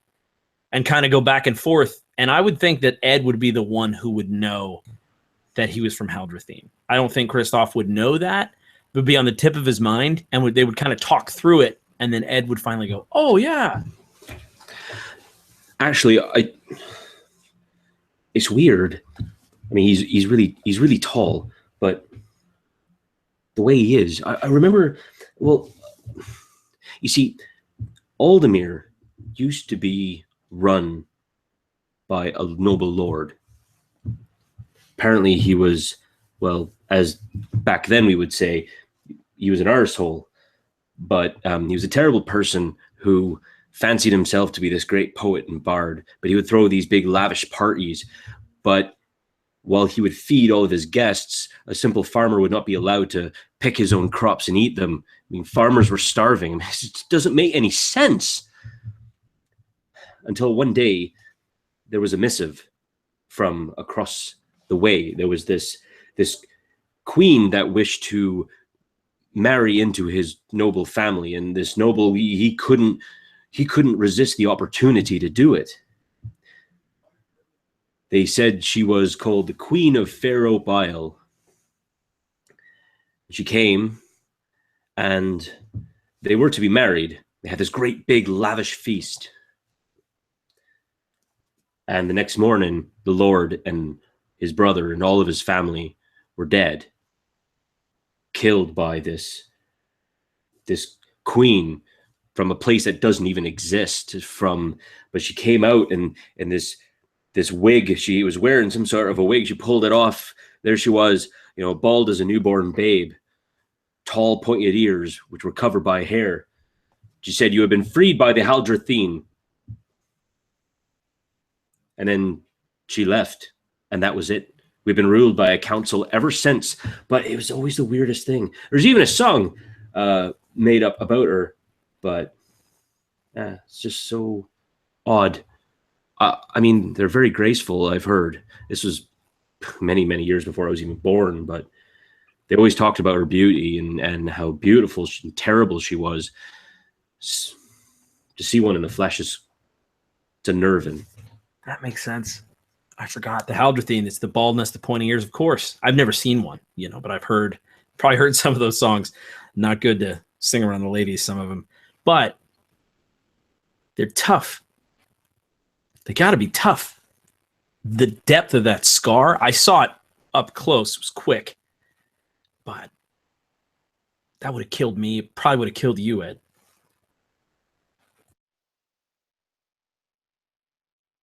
Easily. But, I mean, to be perfectly honest, I don't know. I mean, who just goes by themselves to a castle of someone who's oppressing his people and just kill an entire family? They didn't ask for anything. They didn't wish to rule over us. This woman just came up and said, I release you in the name of the Haldrathine. And then she left. Like, it wasn't even so much as how do you do? Would you like to invite me over for supper after I just fed you and everything? And we would have put on a really nice banquet and spread, but no, she just left. And I mean, elves are mysterious and they fascinate me, and they're amazing, timeless, living so long. But it's people like that sometimes that scare me, because you don't know. With an animal or with a fish, what it does. Even know people, what they do, your neighbors and your family, kinfolk and whatnot. But they're too mysterious. What about you, Rast? You afraid of Haldrathine elves? She shakes her head and she says, "No, I've known elves."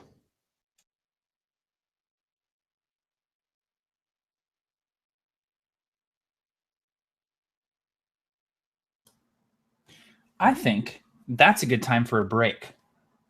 Cool. Really quick, and this is something I said in the chat, but I'm serious. Mike, take my inspiration. I've already erased it. This was for, and I want to say it because it was amazing. This was for role-playing out, not being able to read the treaty. Not being able to read the treaty. That was great. Incredible. Yep, that was awesome. You're so stubborn. You're stubborn, Billy. I am a stubborn. You're Billy. stubborn. All right. Yeah, but look, the chat is going crazy tonight. I don't know what's going on. The chat is just What are you ridiculous. on? I've had to turn it. I've turned the chat off. It is too ridiculous. Someone's in the chat passing around LSD pills. Yeah. Them new ones via email. Yeah. They're 3D printable LSD. 3D printable, dude. Yeah. Perfect. I bought All a bunch of roofies on Steam. Oh, jeez. See you all in a minute. Still, yeah. Yeah. Right. We'll take 5 minutes. I'll see you guys in a little bit.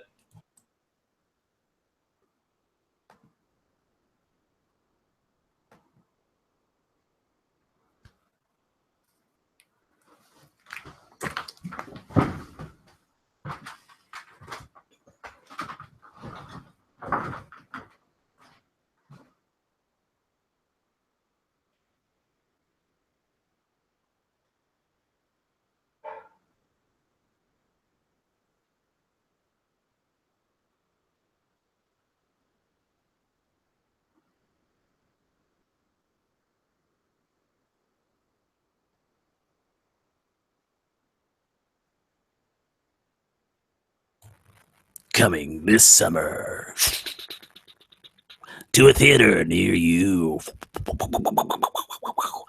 It's Freddy, the geriatric owlbear. Snuffed out in his prime, 100 years old and unable to walk. See him get his revenge. The geriatric owlbear. Coming to a theater near you.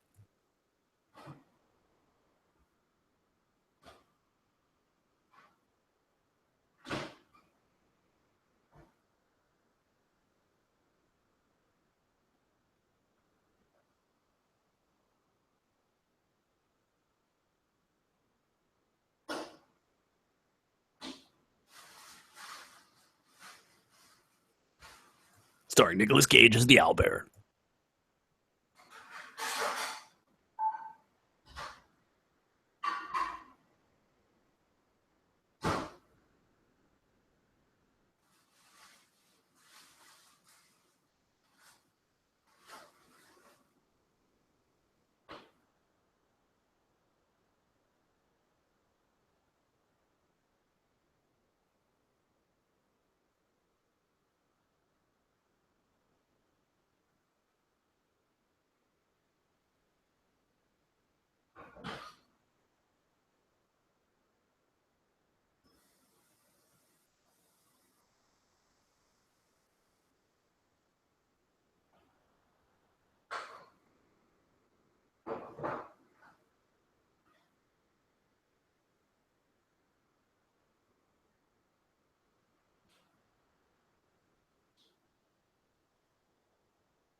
Hello, everybody.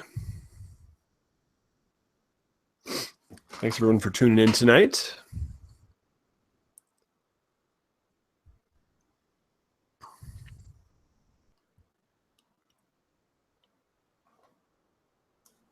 All right.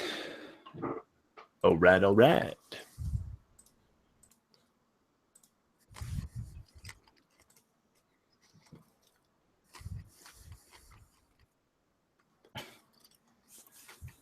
God, I'm just scrolling through the chat. It's just ridiculous. You guys are cracking me up. They're pretty funny. What you eating? Puns are going crazy. Popcorn. Nice. I was yelling at Stephanie as you were doing your intro. Make me some, and then I realized I don't know if I was muted. maybe you heard that. No, we didn't. Okay, good. I was muted then. That would have been funny if I was doing my intro. You just make me some. Stephanie. On my exactly. I was like, oh shoot, I wasn't muted, but I must have. Anyway, last night I was playing games with who was I playing with anyway? Anyway, some of the purple team folk. Yeah. And my gaming headset, the mute button is broken. So I was like yelling to my wife, like I can't remember what I was yelling. It was, something like not totally inappropriate, but also like something I was intentional about muting. Yeah, right. Nope, didn't mute. You're like, babe, get my diarrhea medicine. Wow. Great timing. Best timing.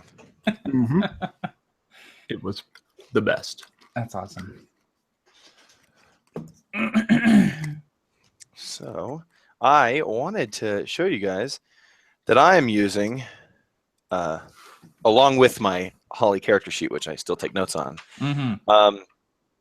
I'm using this application on my phone called 5th Edition Character Sheet, which I purchased myself. I have no affiliation with these people at all, but I really liked the way it works. Everything is very simple. It levels up for you. It asks you certain questions like, what kind of soldier are you, or what kind of a fighter are you? And I picked, what was it, archery fighting style and stuff like that. So it's got all the information embedded in the program, and that's cool. Yeah, the only thing it doesn't do that I think is a little silly is it doesn't roll dice. Okay. So it doesn't have the built-in dice roller. Yeah, I feel like it's like a really easy feature that it could add.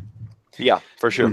That's probably a good thing in a way, because I have yet to encounter a dice rolling app that I feel actually does make it seem more random. Yeah. Mind you, the Fantasy Flight Games Star Wars dice roller I've been very, very happy with. Dude, that's I love physical dice, but that is the only way I will roll playing Fantasy Flight Games Star Wars is with an electronic roller, because it makes it like 3 times as fast, because you don't sit there and go, okay, this cancels out this, and then it's like, boom, it's like, here's what your end result is. Yep. As well, especially since I think you and Barker in Lloyd's campaign, the Mandalorian campaign, and I can just see it now. Hang on, guys, I got to roll my channel name. Yeah, exactly. Okay, got to roll the channel name again. Man, I roll so well in that game with that heavy repeater. It's ridiculous. Speaking of the character sheets and dice rollers, someone sent me a copy, like a key for one that I tried out, but it didn't have 5th edition, and it had a dice roller built in. And now he sent me a message the other day saying now he has like a 5th edition template or whatever for it. So I've been meaning to check it out. It's just called Digital Character Sheet. I don't know how else to point people to it.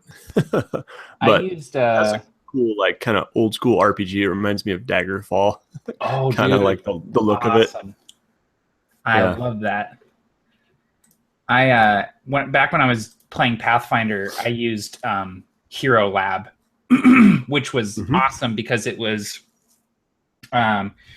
like there were so many books for Pathfinder, right? And like it was really nice to just be able to be like, I want this feat, I want this feat. And if you were to actually use it during the game, you could do things like, oh, I'm in my like wild shape, and you could click a tech box and it would change everything across it. Because Pathfinder, just D&D 3rd edition in general, was like there were so many things that could affect your stats, and like trying to figure out like, okay, well, I'm getting 4 added to my strength, which also affects my basic attack modifier, which it's just like it would change everything across your entire character sheet. And so it was nice to just be able to click one thing and have it change across the entire thing. So Well, I found the link to this one. I'm going to put it in the the chat here. If people Yeah, want to check it please out. do. Someone mentioned Nathan Thurston. Yeah, that's right. That's him.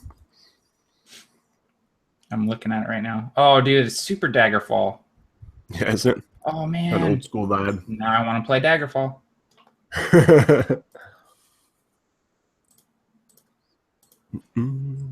Hold up. Hold up. Wait a minute. That looks awesome. Dang. Very cool. How many of you? I haven't been paying attention to the view count because it's behind my DM screen. 75. Very nice. Thank you, everyone, for watching tonight. I'm having a good time. I hope everyone else is having a good time as well. Thanks for running the game, Matt. You're welcome. Anytime, Barker. Yeah.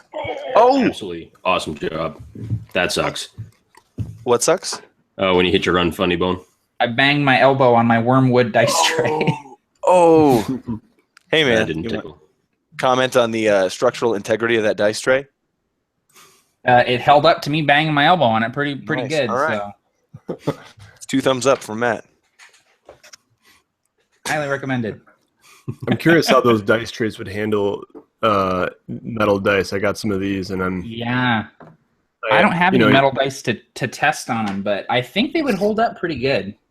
Yeah, it wouldn't like ding the sides up too much. I assume the sides are wood, right? The sides are wood.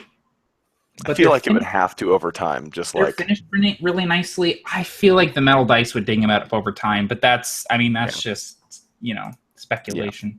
Yeah. that's less about the tray, more about the dice. I think, Yes. they probably wouldn't. Can you get them with like felt on the bottom? Like Well, felt? they have leather on the bottom. Oh, well the then bottom yeah. is not an issue. It's the sides I'd be worried about. The dice don't bounce against the sides very much. They the leather has that nice sort of stopping power, so they don't come flying out of the tower, bouncing all over the place. It's like they come rolling out and usually stop pretty dead once they hit the leather. So, I love that sound though. So good. The last note every time you use it, the last little is always perfect. It's always flawless. It's like a kiss. God, every time. I hate it. All right, everybody back? So, the four of you head out of the Gyre Archives. Holly, what I would like from you is, in your time in the Blood Guard and serving as a Black Blood, I imagine that you have certain contacts throughout the city that you use to track down certain criminals, to keep an eye on things for you. So what I'd like from you is, let's come up with one of your contacts, a name, basic physical description.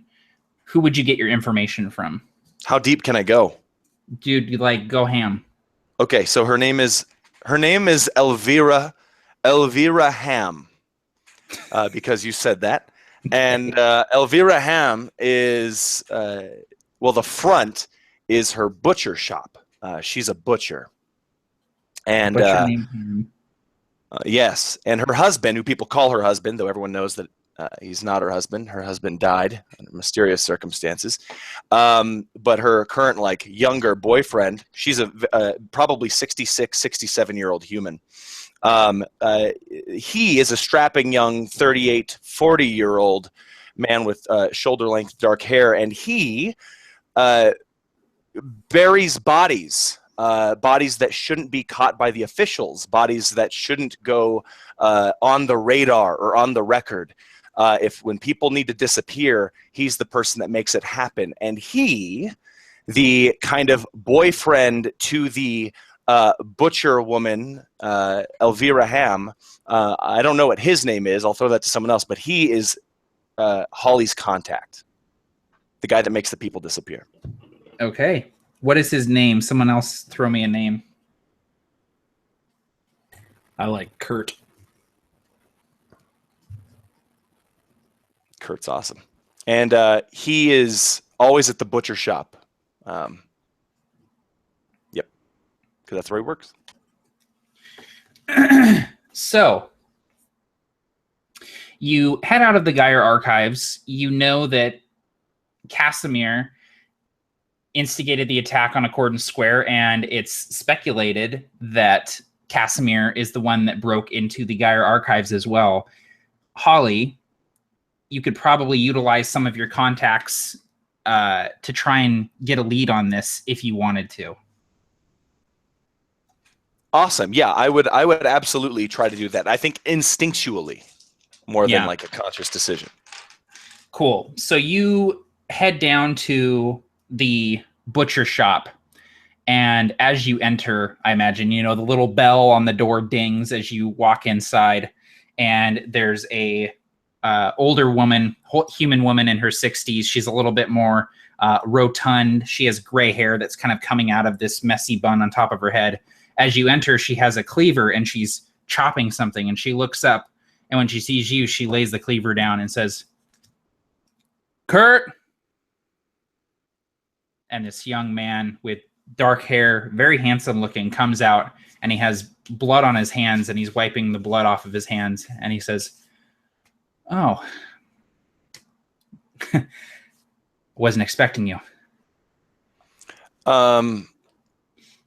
She knows the protocol here. The law enforcement in Falhast uses Kurt's information to get inside information about people who are breaking the law and use that information to arrest them.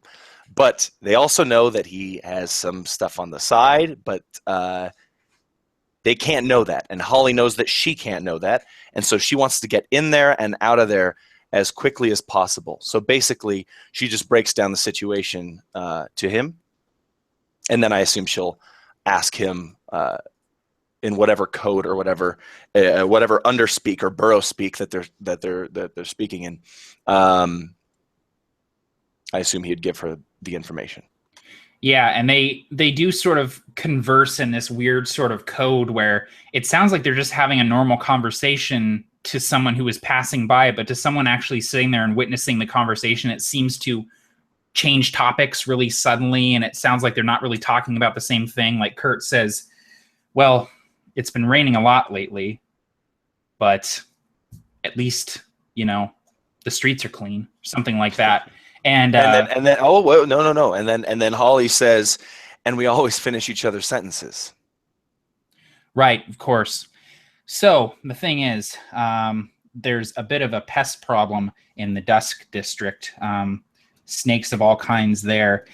In fact, I think if you went by the old theater, you might find someone who might be able to help you with that theater problem. The theater. The old amphitheater. Didn't the church bell get melted down into daggers? That was last full moon. So you're a bit behind on that, Rast. Listen, and then actually it takes Holly a minute because she just doesn't understand. She's like, "Wait, what does last full moon mean again?" Like, "Oh crap." And then I assume he continues on without her. But listen, the bone still has good marrow, and if you throw it in a pot, good stew. So, Snakes, marrow, having good stew. said that, it'd be nice to polish up the countertop a little bit. And he wraps his knuckles on the counter and sort of looks at you, sort of like waiting for his tip. Like his cash tip? Yeah. I was like, wait a second. Oh man. Super fourth wall breaking. Here's the thing though.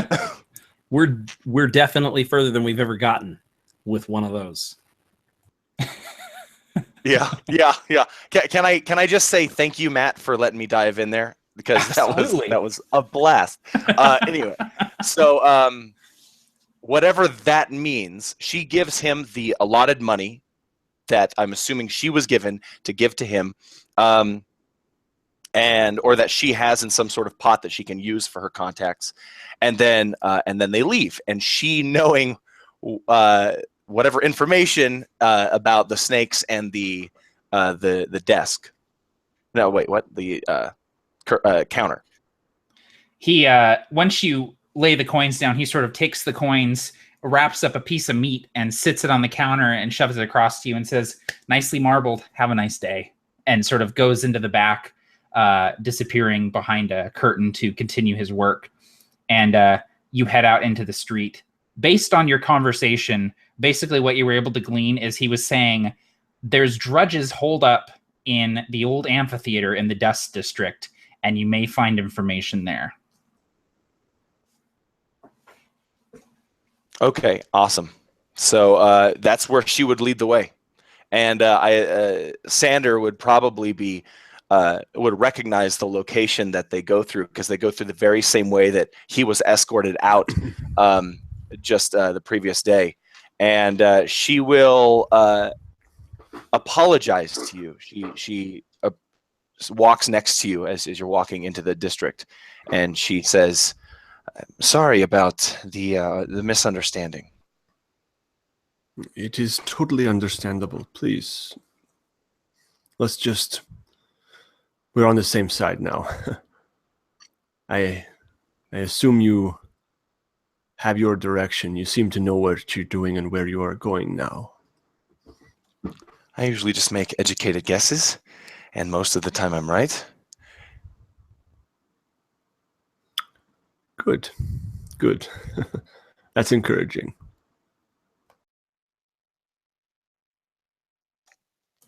So the four of you go past that gatehouse, the same one that was giving Holly a hard time last time when she was trying to drop Sander off. And you head into the Dusk District, the sort of dilapidated, ruined area of Falhast. The city of Falhast itself is one of progress and splendor, but this sort of quarter of the city is completely in disrepair. Sander and Holly, you've spent quite a bit of time here, but Edric and Christoph, this is the first you're seeing of any hint of sort of poverty here in Falhast.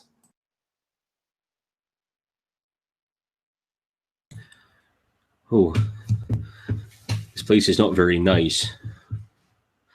I'm surprised.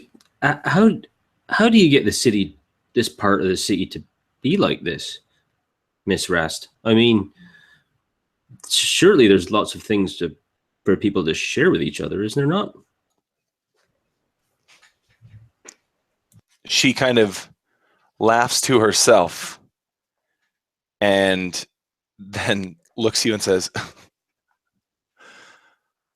"Listen, Freckles. Oh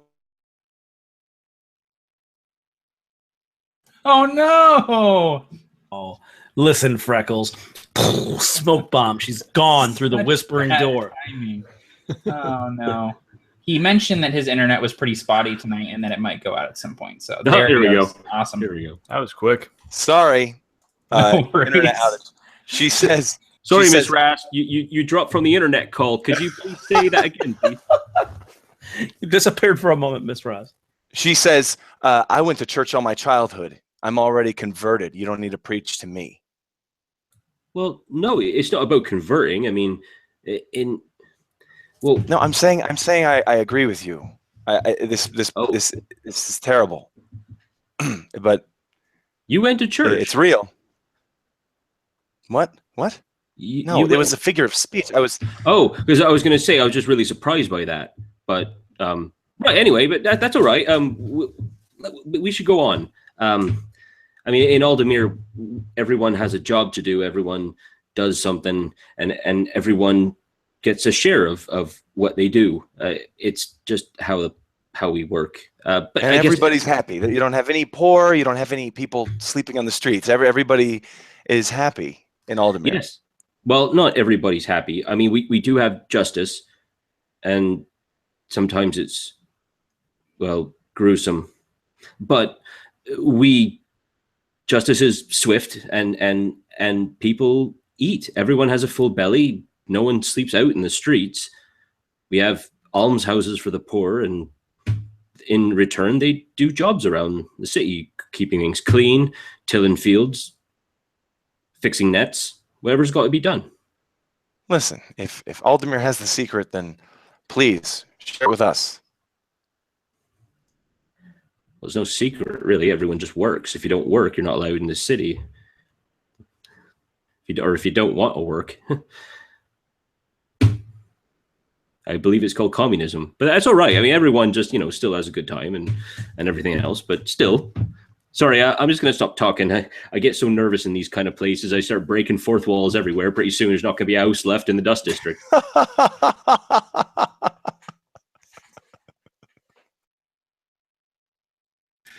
Oh, boy. That was the best thing ever. You seem to have some good ideas there, Edric.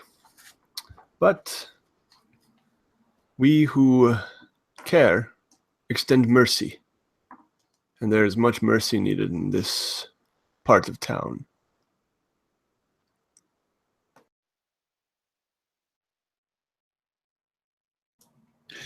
The four of you continue moving through the Dusk District, seeing the buildings that were probably once very grand and well-maintained.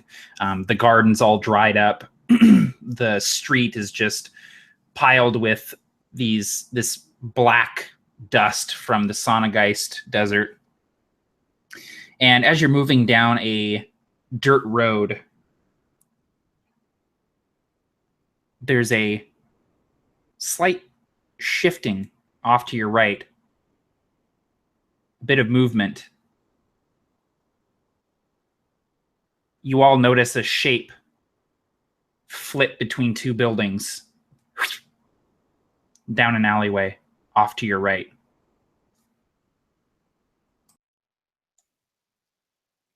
Holly's crossbow is raised. The sights are to her eye, and she begins scanning around the alleyway.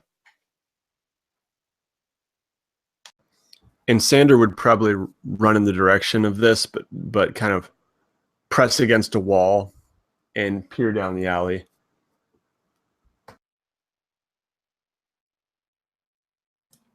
Kristoff and Edric, what are you two doing?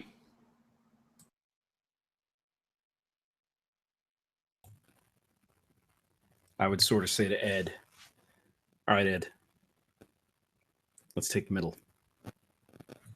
These two went skulking off. I think you're big and broad enough to be a good target. What do you think? A good target for what, Mr. Kristoff? Nothing. The wind. All right, Mr. Kristoff. You're not hearing voices too, are you? Not yet. Oh, okay. All right. Well, yeah. Okay. I'll take the middle. Is there something wrong? Just have your pole arm around. All right. Okay. And I'll kind of grip it a bit tighter. And I'll look a little nonchalant, but my muscles will be tensed. I'm having the thing ready in case something happens. And I think Kristoff's play here is I'm trying to do the walk down the alley or walk down the street and pretend like we didn't notice sort of thing to give the two more stealthy people an opportunity to kind of duck and do their thing. So I say, tell me, what was that one provoker who did the really brave thing that time? Just knowing that would probably set off Ed in like 5 stories. Well, I mean, there was Dice when they had the huge battle with the centaurs at the bridge, and Dice fought the dragon, and he even leapt onto the dragon's back, and he was hammering these spells at him while but the dragon reared its ugly head and spat poison acid right on his face. And now, why do dragons have to be ugly? Have you ever seen a dragon? Well, there was that thing. I'm just saying. Well, I've never seen one myself, but I'd imagine they're mighty majestic. You just said ugly, reared its ugly head. I mean, who's to say it was ugly? I mean, that's what's your play here? And Holly asks to Kristoff as she's still scanning down the alley. I'm trying to draw attention to us so that you can do whatever it is you do, kicking in doors and. Okay. So then she'll attempt to use this distraction to kind of lay a maybe a trap in the alley, or just maneuver secretly, and silently in the shadows, while they draw all the attention in the light. Okay.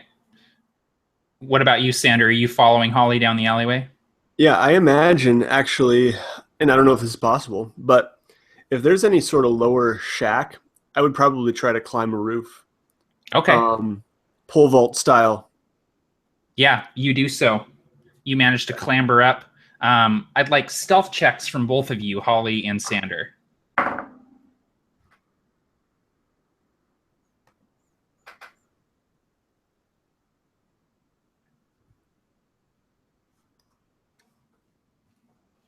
So you both do so nimbly and quietly, moving down this alleyway, Sander up above, Holly down below, and you both come upon at the same time a figure crouched behind some crates and sort of crouched, peeking out, sort of not looking in the right direction to notice the two of you, looking out towards the street, his attention fixated on Kristoff and Edric.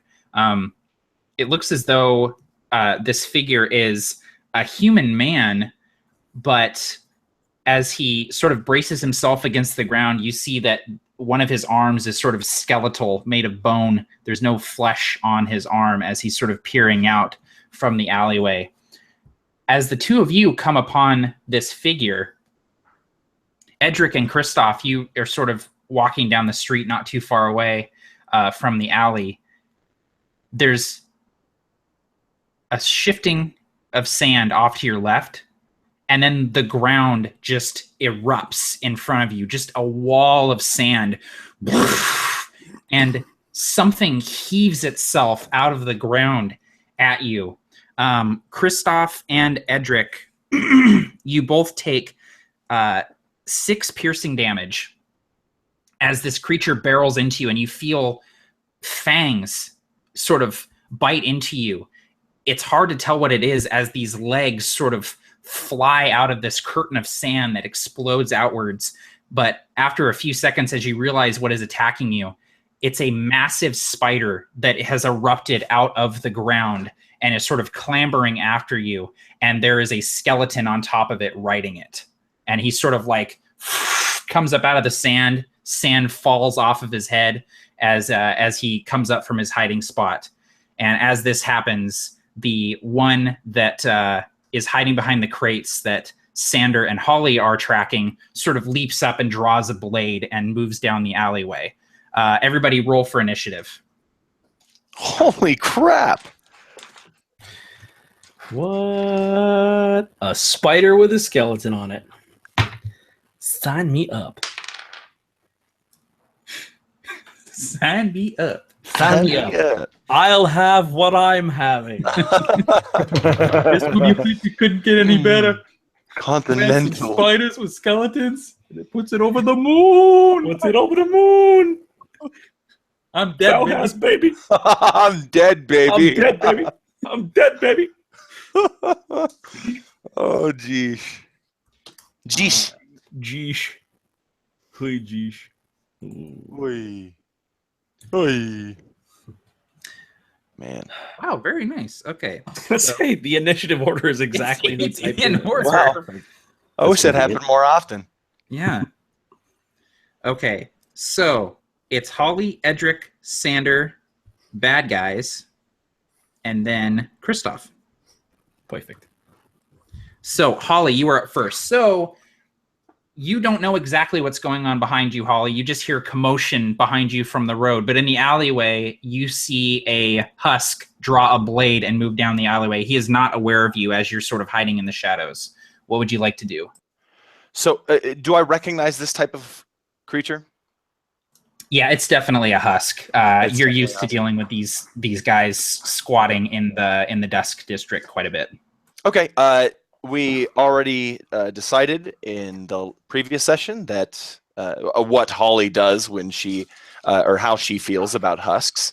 And she will find a spot in the shadow where she can, and she will raise her crossbow, I imagine in secret. However I can role play it, I imagine it's just like, a foot away from the head or something, and she just pulls the trigger and wastes it.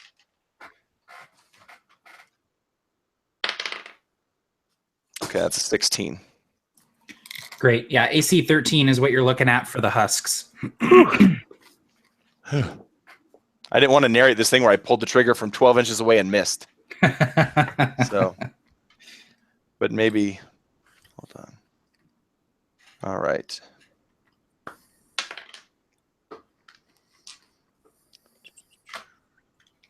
Seven damage. 7 damage. Okay, great. So you blow off part of this thing's head, just bone fragments and dried skin just go flying, and it stares at you, and you see this kind of light within its hollow eye sockets, and you see its jaw kind of hanging loosely where your bolt just went through its head, and it sort of brandishes its sword at you as it goes to retaliate. Edric, you are up.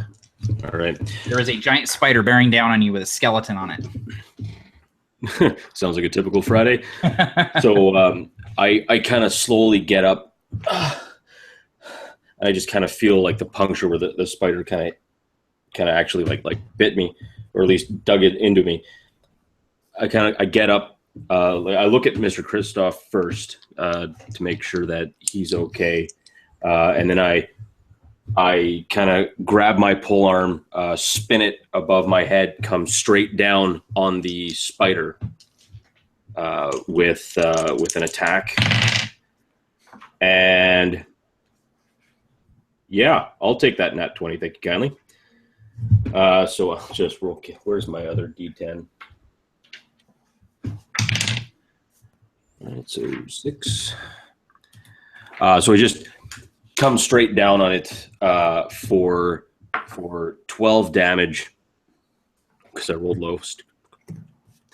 And then I will use my action surge to come around with the hammer part of my weapon on the spider again.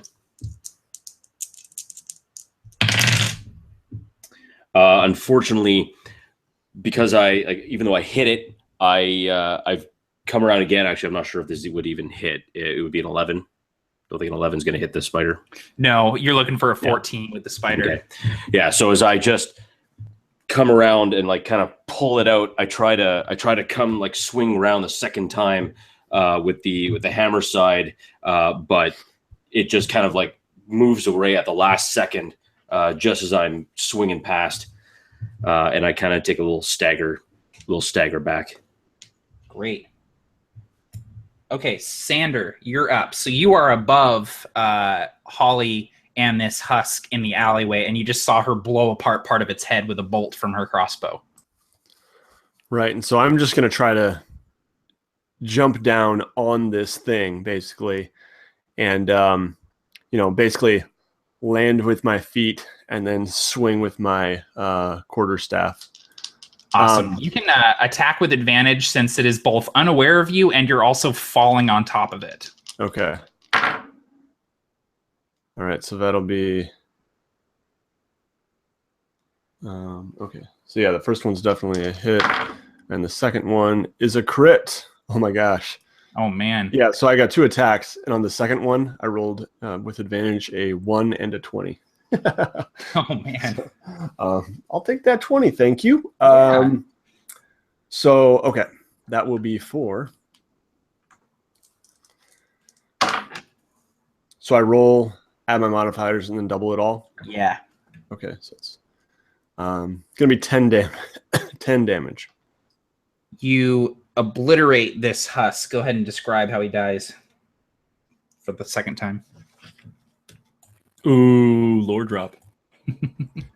Sorry. I imagine I just land on it and, feet hitting its shoulders and chest, and it's just pinned under me. And then I just slam my, my quarterstaff just right into its mouth, through the back of its head.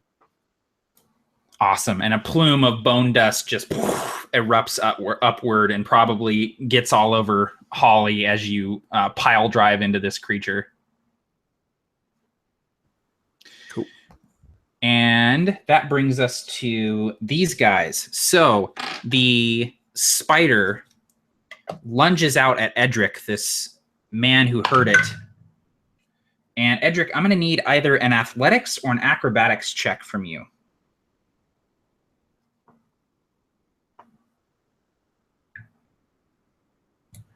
Sorry, say again. I'll need either an athletics or acrobatics.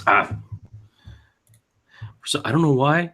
Thought you said nature. I'm like, that doesn't make sense. I'll need acrobatics or history. Go. Mental acrobatics. Can we go stealth instead? I'll go athletics. That'd be a 23. 23. Oh, man. Okay. This spider sort of rears up and bears down on you with all of its legs, trying to knock you prone. And I imagine you actually catch its legs sort of in your polearm and sort of shove it back, not allowing it to drive you to the ground. As the spider hits the ground, its rider raises a scimitar and slashes at you with it. But she managed to parry that as well. Kristoff, behind you, 2 more husks burst up from the sand and charge at you with weapons drawn. One of them manages to hit you for 3 slashing damage as they slash at you with this sort of jagged cutlass-looking weapon. And that brings us to Kristoff. So the first initial spider, I imagine, is that piercing damage. I just think it got a really good dig in the arm. And so I stand up, blood spattering onto this dry sand and immediately creating these sort of muddy clots. And then I see Ed just push the spider back like he was bench pressing. Just like, and the other, the husk swings at him. And I think as this is happening, I just move as just a sixth sense sort of kicks in, and I move just in time to get a sword in the lower back. But it doesn't hit any of my vitals. It's sort of towards the edge. And I just so now I'm holding this bleeding wound here. And instinct begins to take over. I sort of turn. I wasn't ready for this. And so this is actually surprising. This sort of, in 5 seconds, I'm bloody and very hurt. And so I sort of look around and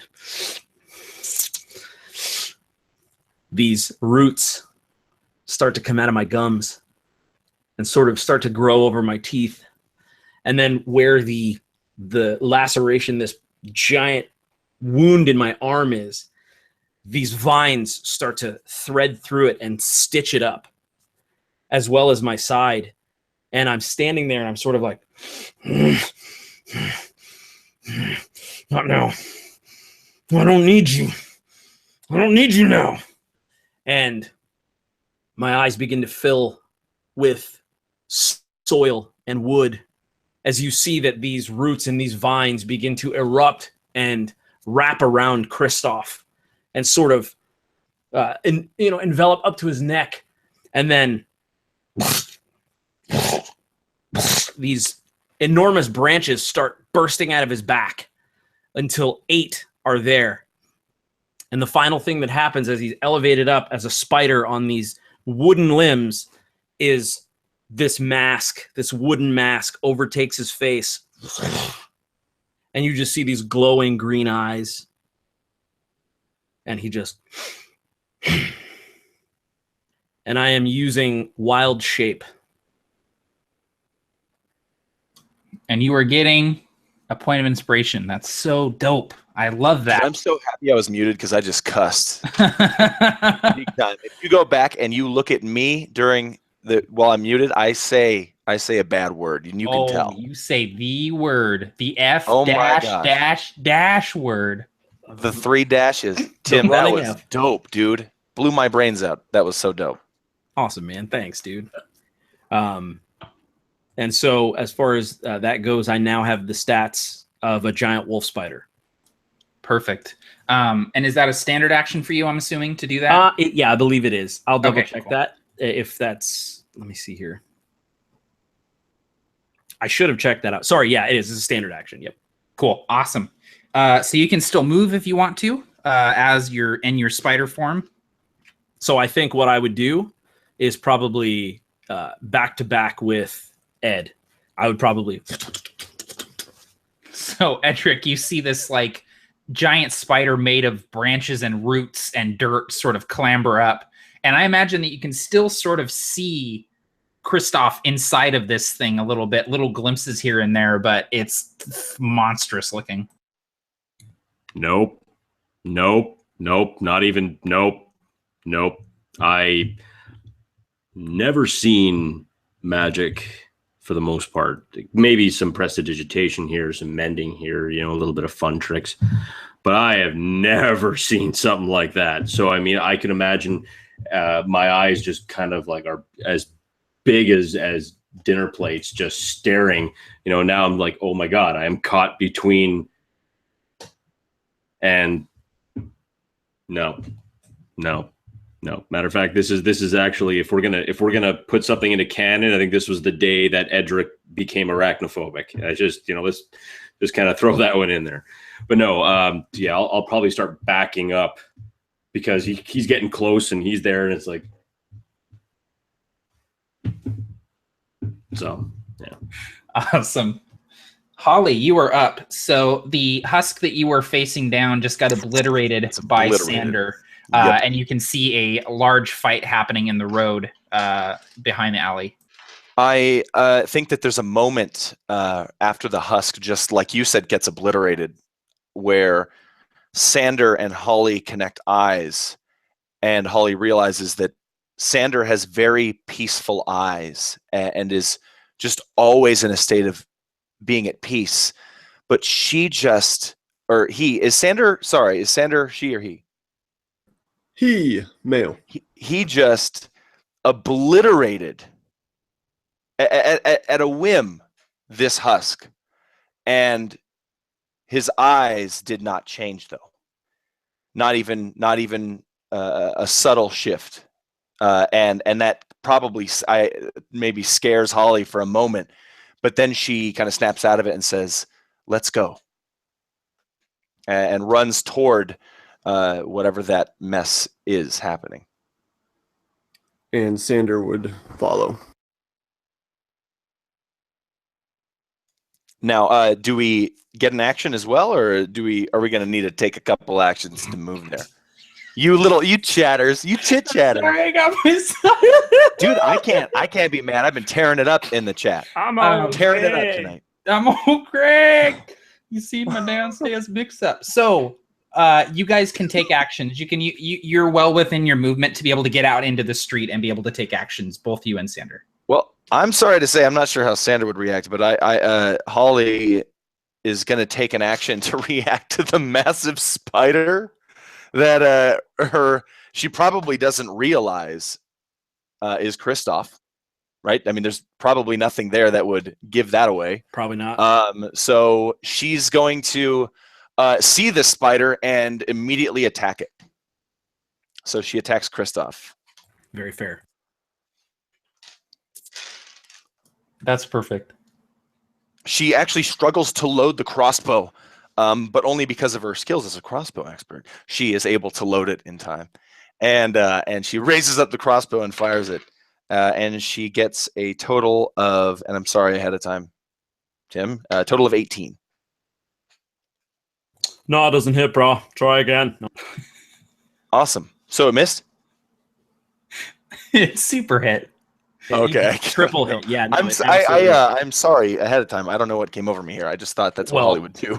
I think that is the best reaction because Spider-Man and Tony Stark's like iron spider armor made of wood just appeared in front of you. Yep. So seeing as that hit, let me. Yep. So that does hit, in the way that Wild Shape works is essentially I get this new hit point pool of however many hit points the spider would have. So just let me know. And I got 11. Sorry, man. No, you're good.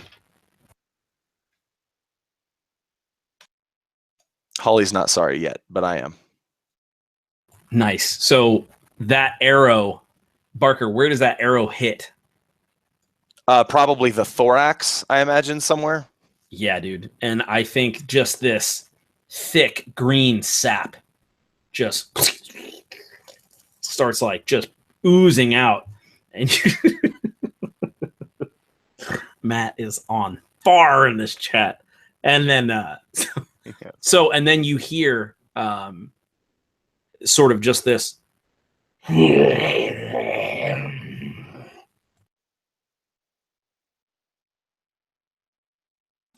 and that's exactly what Holly does with her turn, is respond in that way, and goes back to try to load another bolt, but is shaking.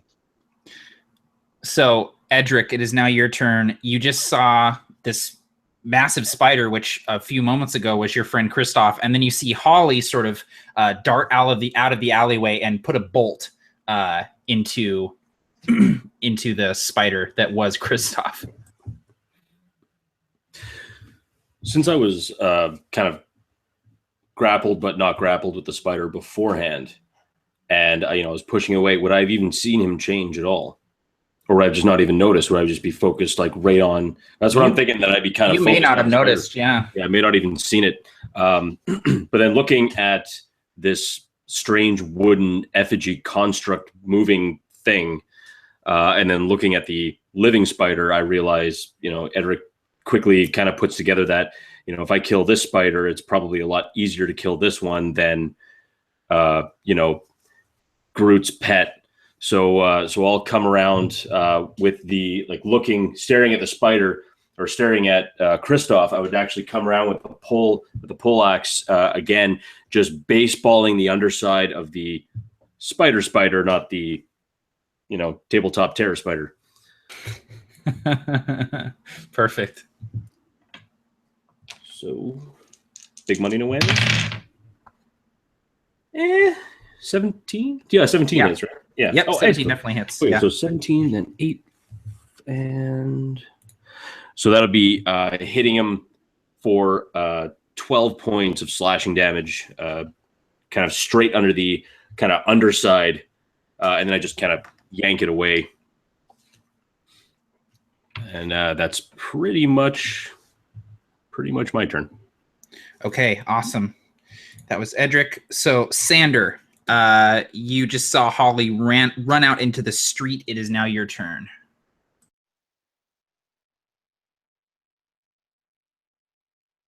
Oh, you're muted.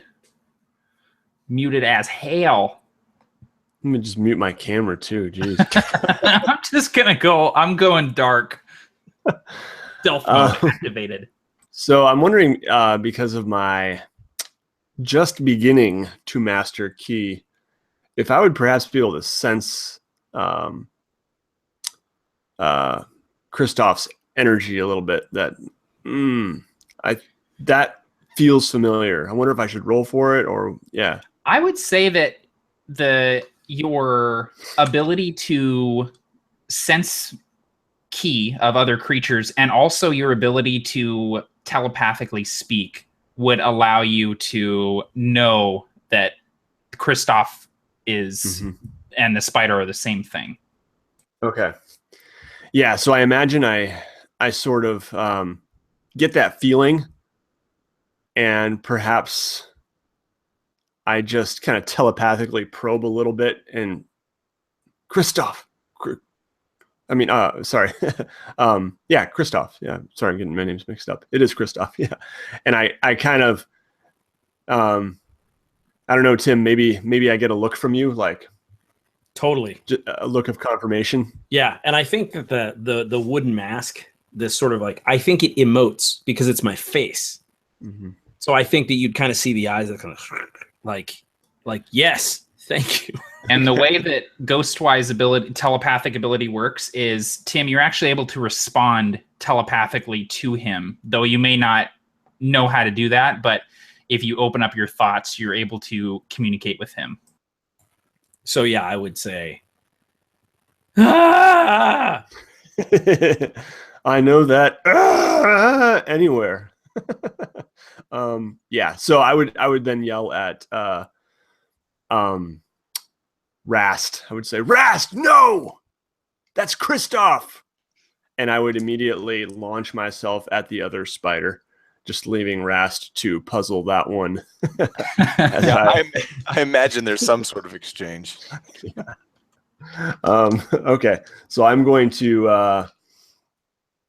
I kind of gather this energy that I'm just beginning to understand more, this key, and I'm going to just unleash a flurry of blows here on this spider that that Edric is attacked.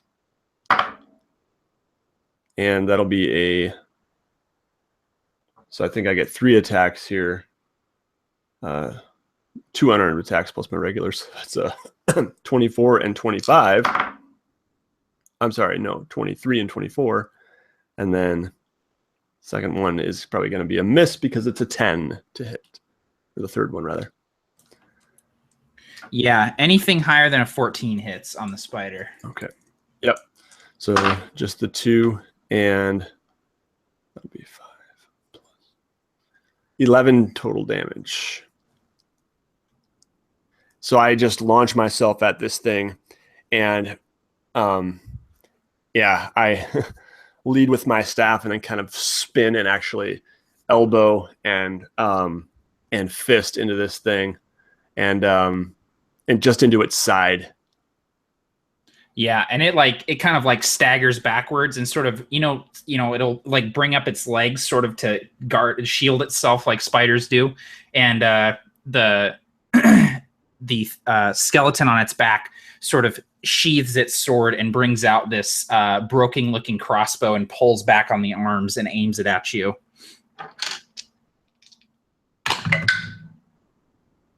You manage to dodge the bolt that he shoots, though, Sander. The spider itself lunges out at you sort of defensively. You manage to dodge that as well. Man, I am rolling nothing good tonight.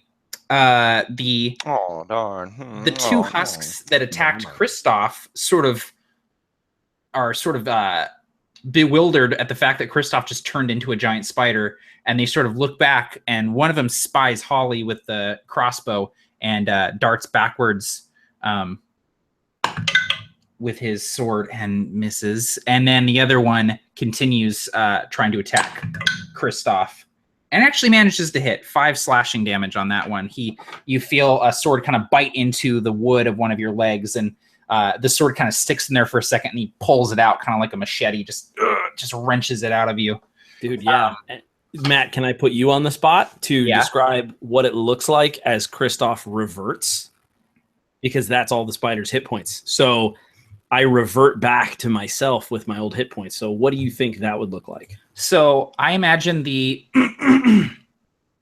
wood kind of breaks and splinters, and Kristoff almost kind of drops out of this spider, sort of rolling out of it as the wood sort of breaks apart. And as he falls out, the wood just kind of continues tumbling and breaking and cracking, and there's just like a pile of sort of kindling sitting there as you tumble out of it. Lola. And you see the blood that is spewing, because I still have the wounds. Basically, what happens last time is that you keep the wounds you had before you went into the wild shape, and then you get them back when they. So I would still have these wounds, and I imagine that it's this mixture of it's like this black color, because it's green and red mixing, and then it turns back into this red that's now pumping furiously on the sand. Yeah, absolutely. And when you sort of fall out of this spider, the husk sort of looks pleased that he managed to kill this massive beast, and he sort of bears down on you with the sword. From the rooftop, you see movement, all of you, and you see another spider clambering over one of these ruined buildings with another husk on top of it, wielding a longbow, and he draws back on this longbow and fires one down. Oh, at Edric, and that's a crit. Okay, that'll be 9 piercing damage, Edric, as an arrow just slams into your shoulder.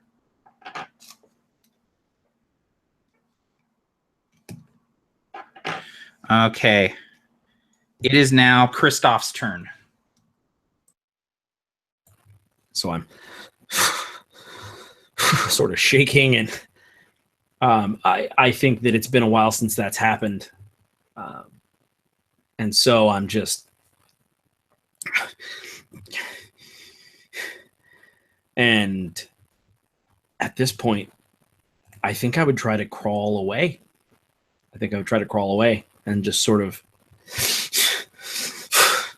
I'm just dragging myself through the dirt on my one good arm, just leaving this streak of, mottled mud and blood, just sort of... And that's going to be my turn. I'm trying to do my best to crawl away. Okay, awesome. We're back up at the top of the initiative. So Holly, another spider has appeared at the top of the building with another husk rider. There's still the other spider with its husk rider and 2 more husks bearing down on you with swords. Yeah, I hope my friends are willing to deal with that issue on the roof, because Holly gets done dodging this sword, and she's going to come up with the crossbow and almost stab it into the husk while pulling the trigger, firing the bolt into or through the husk's throat. And that would be, oh man, I don't know if that's going to be enough. I forgot what I needed. That's a 14. 14 is enough, yeah. Oh gosh. Okay, cool. I forgot. Okay, cool. So that is 11 damage. 11 damage. Awesome. Go ahead and describe how it looks when you kill this husk. Oh, you see it kind of in slow motion where everything's black and white except for the blood. What color is the husk's blood? Black. So like it's black ichor. Oh, okay. So everything's in color except for the blood. No. Which is black. Which is black. No, but you see this. She kind of rams it into his throat and stabs him through the throat, pulls the crossbow out, and immediately pulls the trigger, shooting through the hole that she just created outside the back of the husk's neck. And she immediately looks to the next one while realizing that Kristoff is falling out of this skeleton framework. And I feel like if that's enough to distract one of the husks, she's probably going to be distracted and get disadvantage on whatever she does next, because it's just been proven to her that is in fact Kristoff. Awesome. Okay, Edric, you are up. You've just been hit with an arrow, my friend. And actually, that actually brings me right to my knees. And I'm clutching like the poleaxe and just breathing, just and lift up the poleaxe, and then I'll just swing again hard against this spider. And gosh, I hope I kill it, because I really need this right now. Just saying. Okay, 14. That hits, right? That just hits, yep. Oh, thank God. And that would be 10 damage against the son of a bitch. Yeah, you more than kill it. Go ahead and describe how it goes down. So, still staggering, I just swing with all my might at the spider. It comes at with his jaws, and I just sink the axe blade straight into its head. It starts thrashing around, and using my strength, I just pull it right to the ground, lever the axe blade up, and then drive the point of the spear basically through its brain, for lack of a better term, and then just twisting it. And then after that, I just collapse. I'm holding on to the pole arm, just kind of sitting down at my knees. Whatever happens to the skeleton, whether or not it gets thrown off or it's just kind of there, that's where I'm at. And the spider screeches and wheels, and as you sort of drive it to the ground, its legs sort of splay and twitch as it dies, as you sever its brain. The skeleton goes to ground and kind of scrambles to its knees, pulling out its blade as it gets up after its mount was downed. Sander, it is now your turn. The spider just got killed, but you see another one sort of approaching from the rooftop.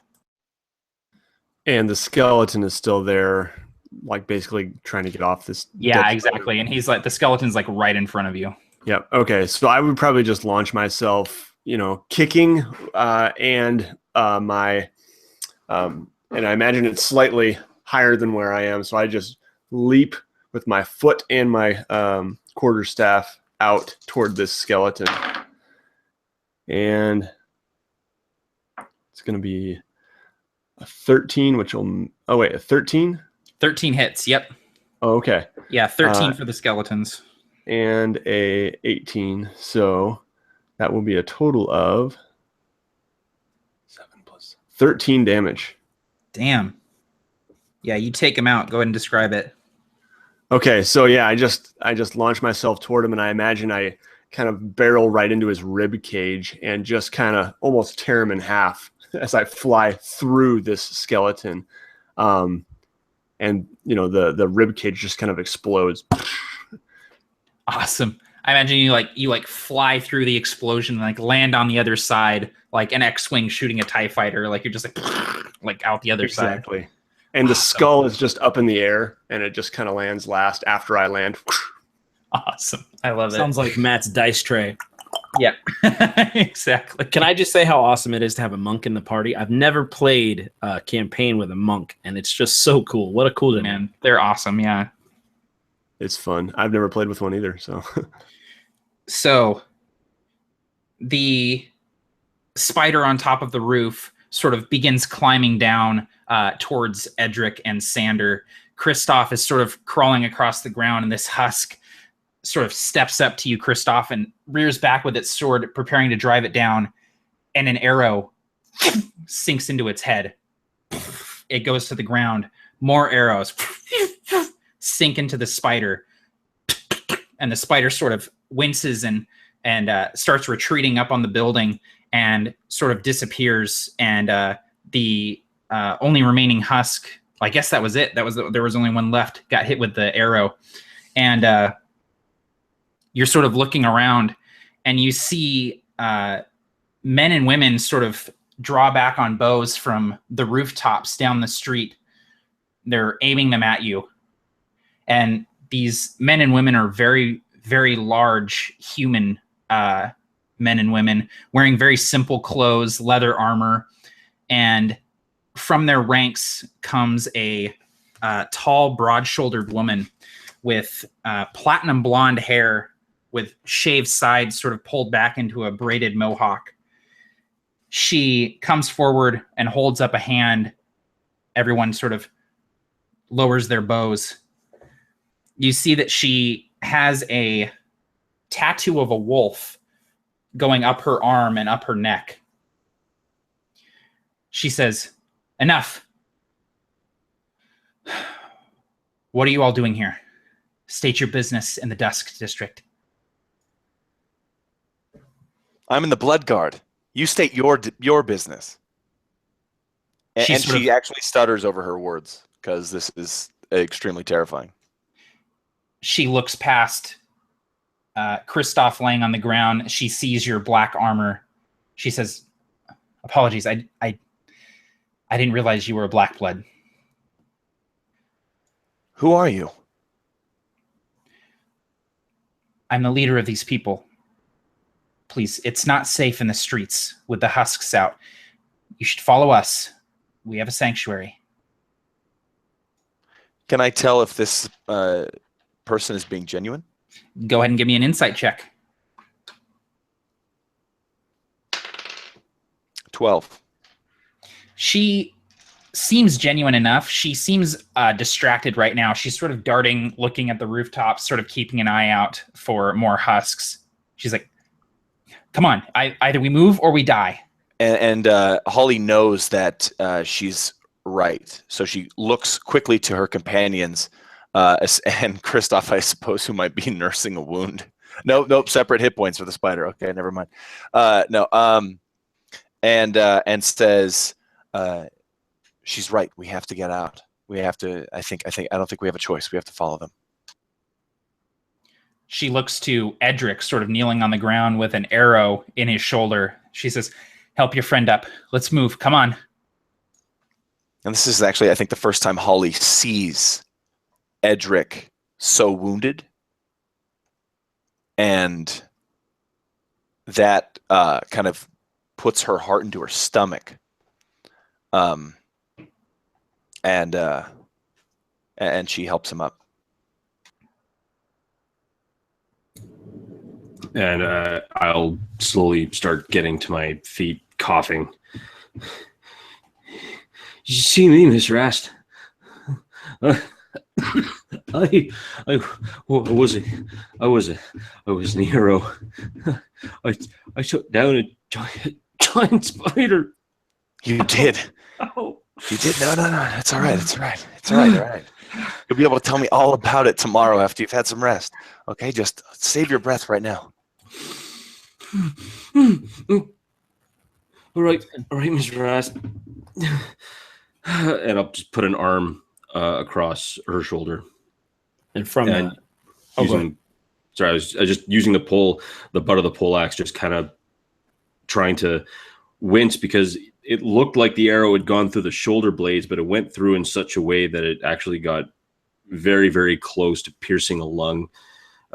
So breathing is just very, very. It was just very difficult. So I'm trying to it hurts when I breathe, and no breathe, kid. So I'm just trying to breathe kind of shallow, drawn breaths. I just try and kind of slowly make my way towards this new friend. Come on, friend. And I was going to ask you, Nate, where's Sander in all this after jumping through the exploding husk? So Sander is, as he sees this group approaching, he takes down his veil, doesn't want to appear overly suspicious. And, as Edric is struggling, he says, you fought bravely. You are very, very strong. You'll be all right. And from the ground, bleeding, Kristoff says. He's sort of getting up and sort of... Hey, Ed, the good news is giant spiders officially makes this a quest. Although I would kind of smile weakly at him, you kind of notice that it's a bit of a hollow smile. Like you're a pretty perceptive guy, but there's fear. There's a little fear behind that smile. Looking back at you, just a moment, just drops that kind of gentle, kind of naive farm kid for a sec, and you can see that there's a genuine sense of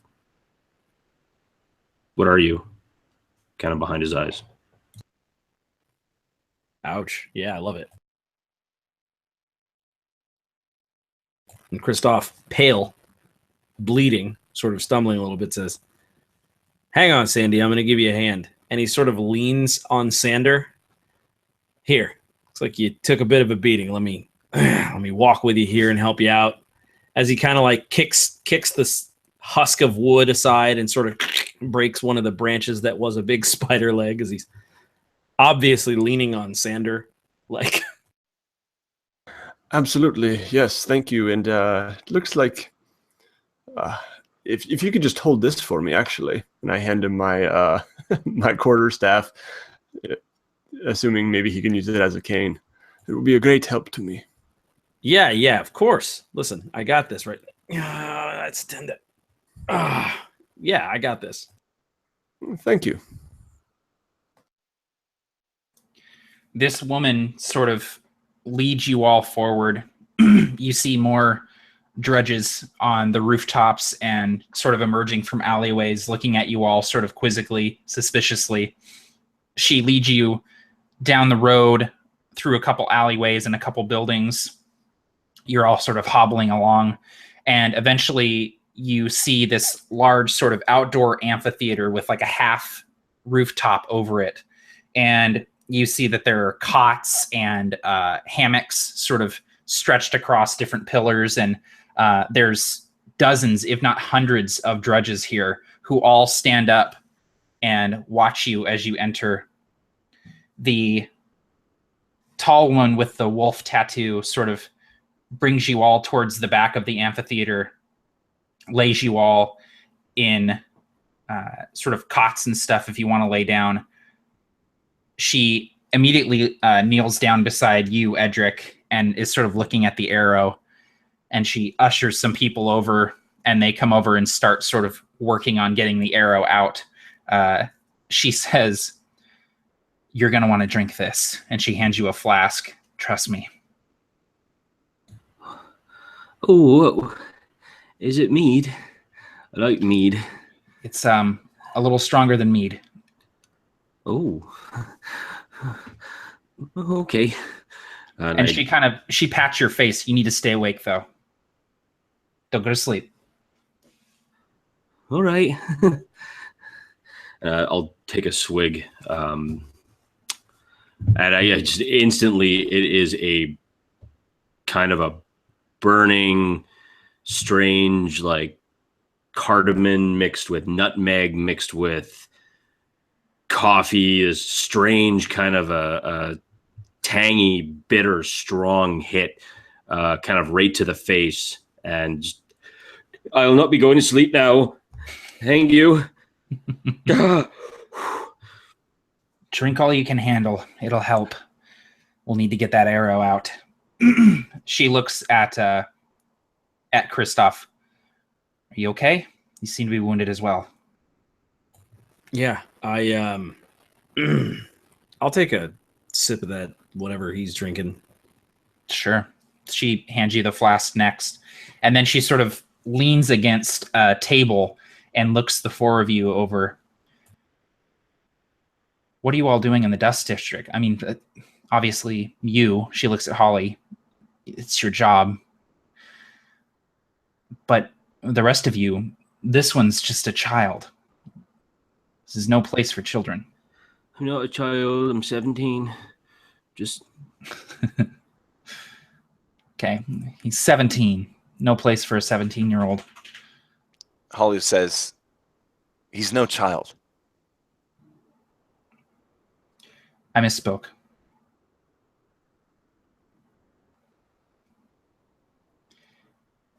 I am, my name is Saoirse Strongsong.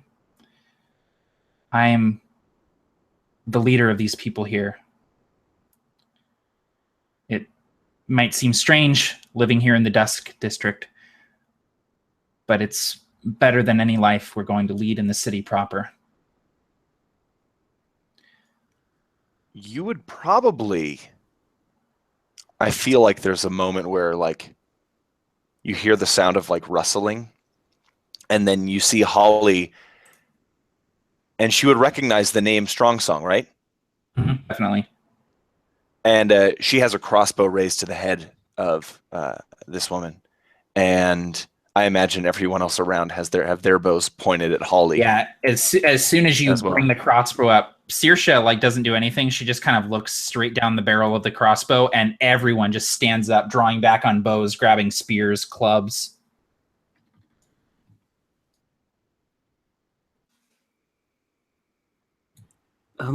Miss Rast, can we maybe just not? Yeah, it is absolutely Edric's voice that calms Holly down. Sorry, I didn't mean to interrupt you, Mike. Go ahead. That's all right. I mean, if she's going to pull an arrow out of me, I'd rather not you Fletcher full of arrows too, or else I won't get this arrow out of me. And she seems really nice, and she gave me this terrible strong drink. You should have some. It's really quite good. I think there have been enough killing today. Don't you think, Miss Rast? I think so. And Aldemir must be a very safe place indeed to be able to lend away such a fine warrior as yourself, Edric. And she turns back to this woman and says, "It's just your last name. You have to remind me. You said I can't remember your first name, but you said your last name was what?" I'm Saoirse Strongsong. The name has a lot of weight to it, I understand.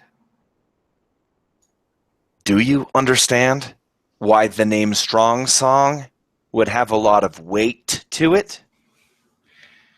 I understand that my brother had something to do with the attack on Accordon Square yesterday. I also understand that I haven't seen my brother in many weeks. So if you've come here looking for him, you've come to the wrong place. I don't know where he is. I saw him yesterday. He says hi. He also probably stole a bunch of magic relics and wants to kill everyone. That sounds about right. Thus the reason we haven't spoken in some time. Can I do a perception check to see if she has really not spoken with him? Or if this is like, hey, my brother's in the other room and I'm getting ready to get you. Yeah, it would be an insight check. Go ahead and give me insight. Sorry, I said perception. I meant insight. That's all good, man.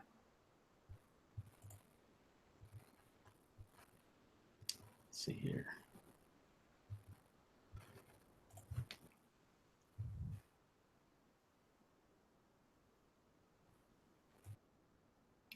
You can tell that she's being pretty genuine with you. She's obviously being guarded, as you are strangers, and one of you is a black blood who, they definitely don't trust. But she seems like she's being truthful with you, at least as far as not seeing her brother recently goes. I would just stay quiet then. So you're looking for Casimir then? That is right. Well,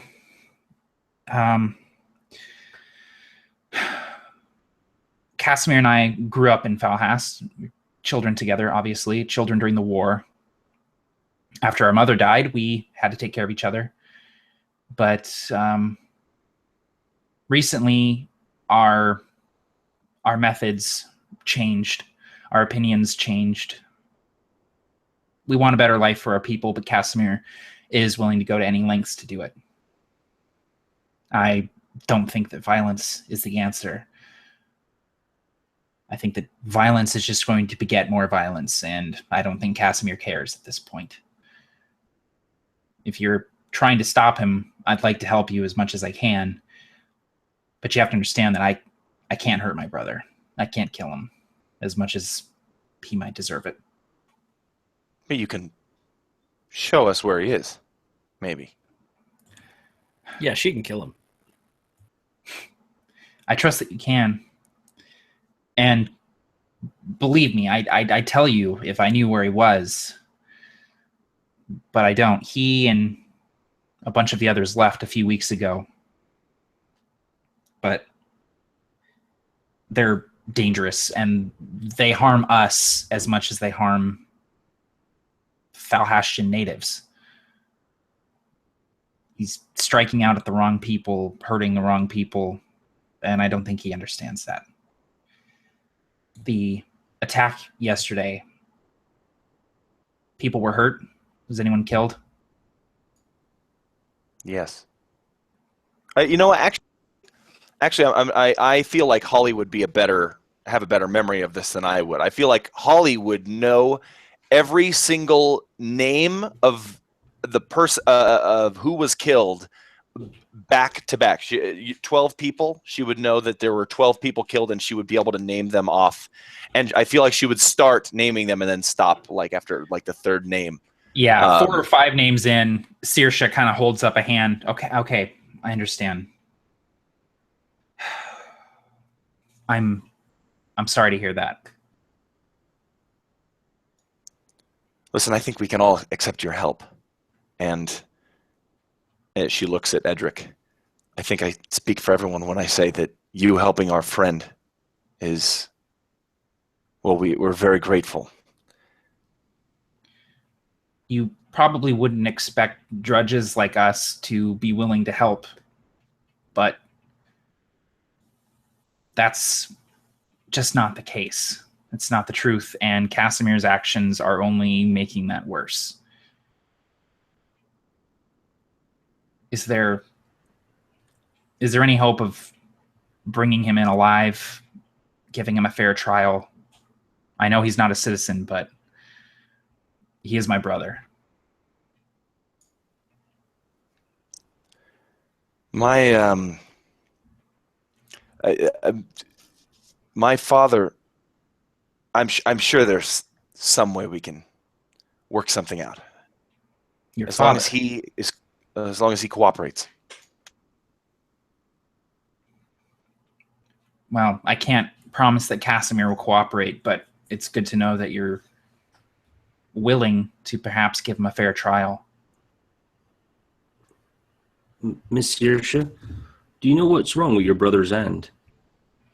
His hand? What do you mean? Well, The missing one? it's not missing no more. He must have found it or something, but it's all weird and scaly and strange. No, he's been missing his right hand since we were children. He stole some Right. fruit for us to eat, and he was caught. But I don't think it's missing no more. But if it's missing, he got a new one and replaced it or something. But it's No, you must have. I mean, he's been missing his hand forever. You must have misseen it. There's no way that's. You can't just get a new hand. well, He's apparently not wrong. apparently he can. He did. And we're not the only ones who saw it. With the type of magic he is wielding, it is really not so impossible at all. Before he left, he mentioned something to me, something that he had found under the city. He said that it was he kept talking about a storm under the city. I don't know what that means, and he was raving at that point. But he said that the storm could fix everything. That maybe the storm could give us a new home. I just ignored him. He was crazy at that point. I didn't want to listen to anything he had to say. He's older than me by a few years. He remembers our mother a lot better than I do. And I don't think he'll ever forget her dying. The way the stories tell it, an elf just cut her throat. Just slit her throat. Left her to die. That's the way my father tells it anyway.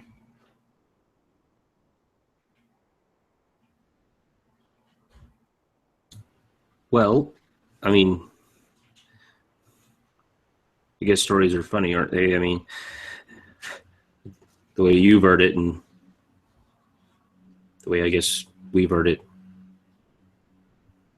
I guess these stories change depending on who's the one spilling it.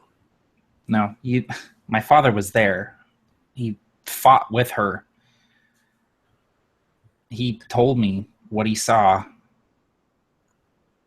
But listen, it's in the past, and I understand that my mother was caught up with something that was beyond her, something that wasn't right, that wasn't just. So I understand. But what I'm telling you is that Casimir has never let that go. Casimir talked about our mother every day, and I think he thinks he's honoring her in doing this. But Listen, we promised that we would try to bring him back alive, and I'm not going to break that promise. But I could really care less about your brother's mommy's sob story that you have to tell us, because it's just a little bit too soon, and I think you'll understand. Now, if you could please get back to healing our friend. And then she realizes that she kind of spoke to you out of turn, and then she says, please. right, yeah, no, we'll take care of him. She sort of goes over to Edric and kneels down. She says, "All right, this is gonna hurt, How much have you drank? Quite a bit? You feeling okay? Well, I'm not exactly feeling very much pain anymore. Is it some type of a magic potion or something? You could say that. She sort of grips the shaft of the arrow, and she looks up at Kristoff, who's standing closest, and says, "Do you mind just holding his shoulder?" And Kristoff would sort of just pretend that he isn't still kind of wounded and nursing his own. He goes, yeah, of course. She grabs the shaft of the arrow and says, so, Edric, your name was, what brings you to Falhast? Oh, well, I was part of the Aldemir Defense Force. She snaps the arrow shaft.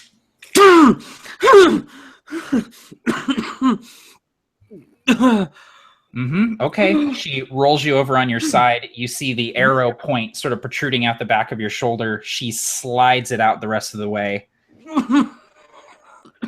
And then immediately she takes Kristoff's hand and puts it on the wound. Hold that there. And as I push, there's sort of a little bit of blood that sort of kind of starts seeping out of my own wound on my arm.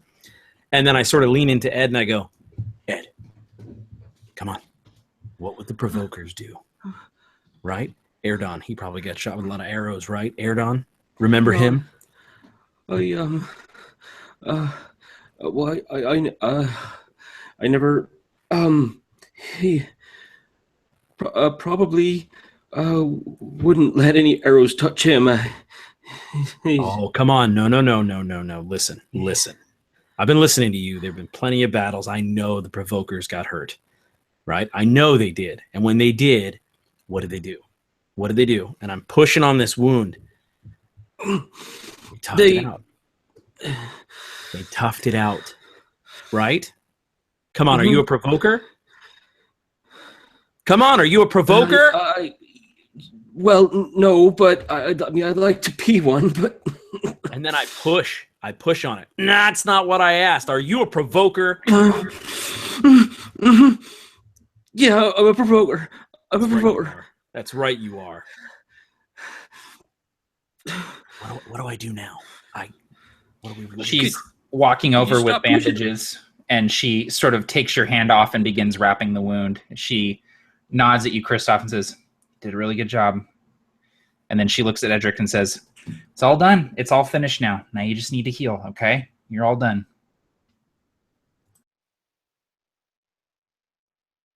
Just be glad those husks didn't use one of their poison arrows on you, or this would be a lot harder to deal with. You'll be fine. Can I have more of that magic potion that tastes terrible? Because it doesn't taste terrible anymore. You sure can, soldier. She hands you the flask. Drink all you want. She stands up and she's wiping the blood from her hand. If Casimir is wielding this magic that you're talking about, then maybe he was able to somehow harness that storm that he was talking about under the city. Maybe you look there. Holly would actually look to Sander as if, like, does any of this make sense? Like with a puzzled face. I don't know. This is beyond my knowledge, but certainly merits further investigation, I would say.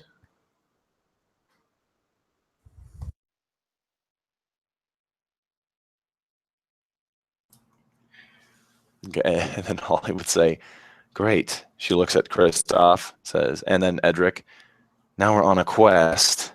And then she focuses on Edric and says, "And we have a stupid new nickname." Hey, Sandy. Give me a hand with this for a second. Sure. I walk over. And so Kristoff would sort of, he's turning his back to everyone else, kind of, talking to Sandy, and he'd say, "I think, I don't know if the rest of the group's ready for the magic, And so Kristoff sort of kind of has his back turned. He says, but there's more to this.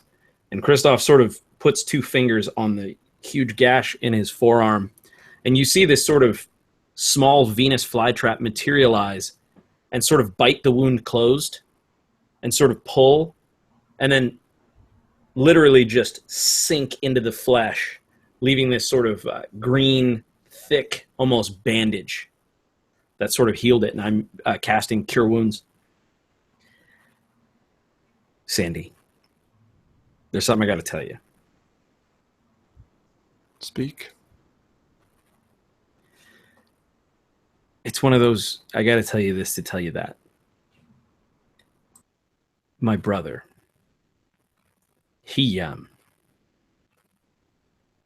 my brother was murdered.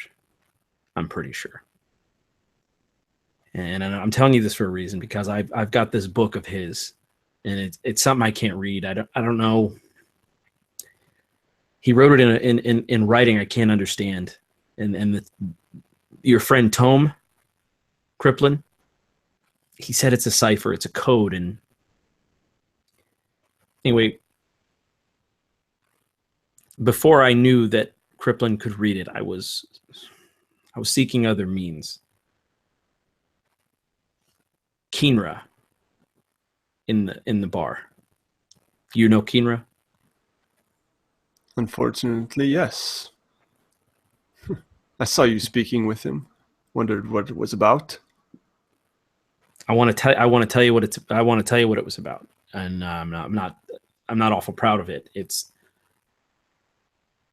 He wanted me to trade him. He was going to help me figure out what the book says. It's important to me what the book says, and so I didn't do anything. I didn't do anything. But he wanted what you have in your bag. He wanted me to take whatever it is in your bag. And I was thinking about doing it. And I'll understand if you don't want to have anything to do with me, but I don't want to do it anymore. And I just want to say that I'm sorry about that. And I'm just a little messed up about my brother, man. And I mean, you sort of saved my life, and I'm just really sorry.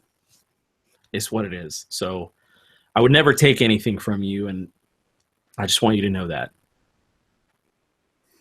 Understood. Your transgression, if there was one, which I would say there really wasn't, it is gone on the wind. And you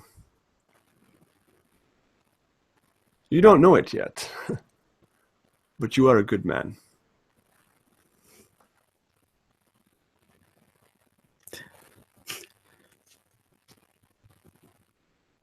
Thanks, man. You gotta teach me how to kick like that. Yes, all in good time, for certainly. So And anyway, that's quite some magic you've got there, by the way. yeah, it sort of came out of nowhere, and I figures it got me shot. Anyway, yeah. So yeah, I'm gonna get back to I gotta take care of some stuff here. So I don't want to keep you. So you can. We're good. Yes. And I walk away and kind of go over to Edric and just kind of kneel by him.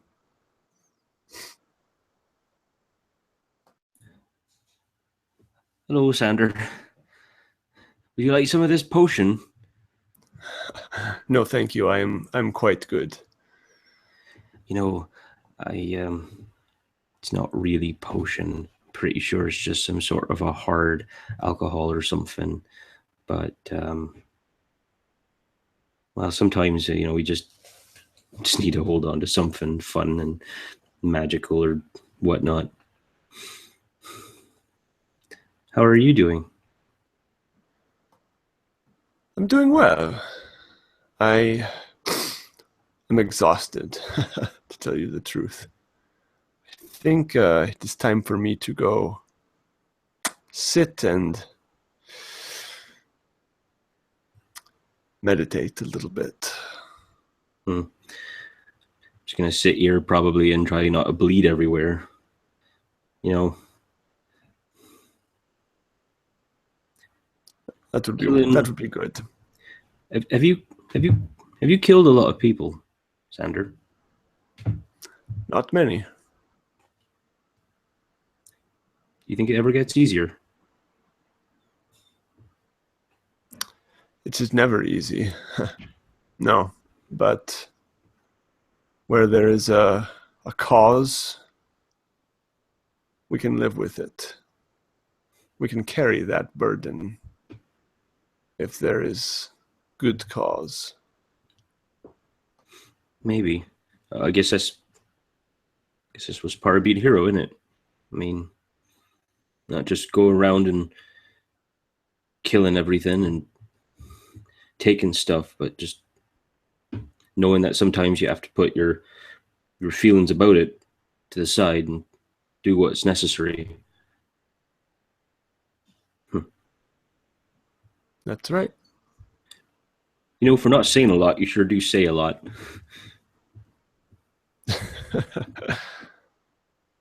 I think I understand what you are saying. Well, you have a good rest and do your meta something, and hopefully I'll be right as rain soon. Yes, you will. Don't you worry. Just rest. And I get up and I walk over to the side and I sit down to meditate.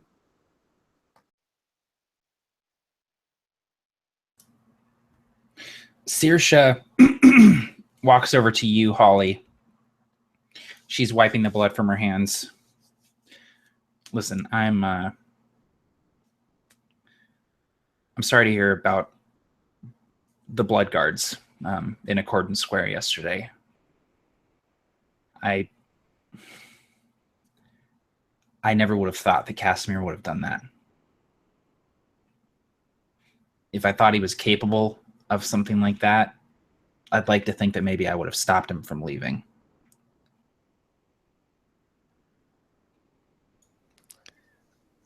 She looks at you and says, listen, I'm not mad at you. I'm barely even mad at your brother. I'm mad at the fact that I don't feel it anymore. She puts her hand on her shoulder and says, I don't feel it anymore. And she walks past her. She kind of says under her breath, yeah, I think that's the problem. And there's a commotion near the front of the amphitheater. You hear raised voices. And Holly, if you look over in that direction, you see a figure standing at the front of the amphitheater. You recognize it as Baron.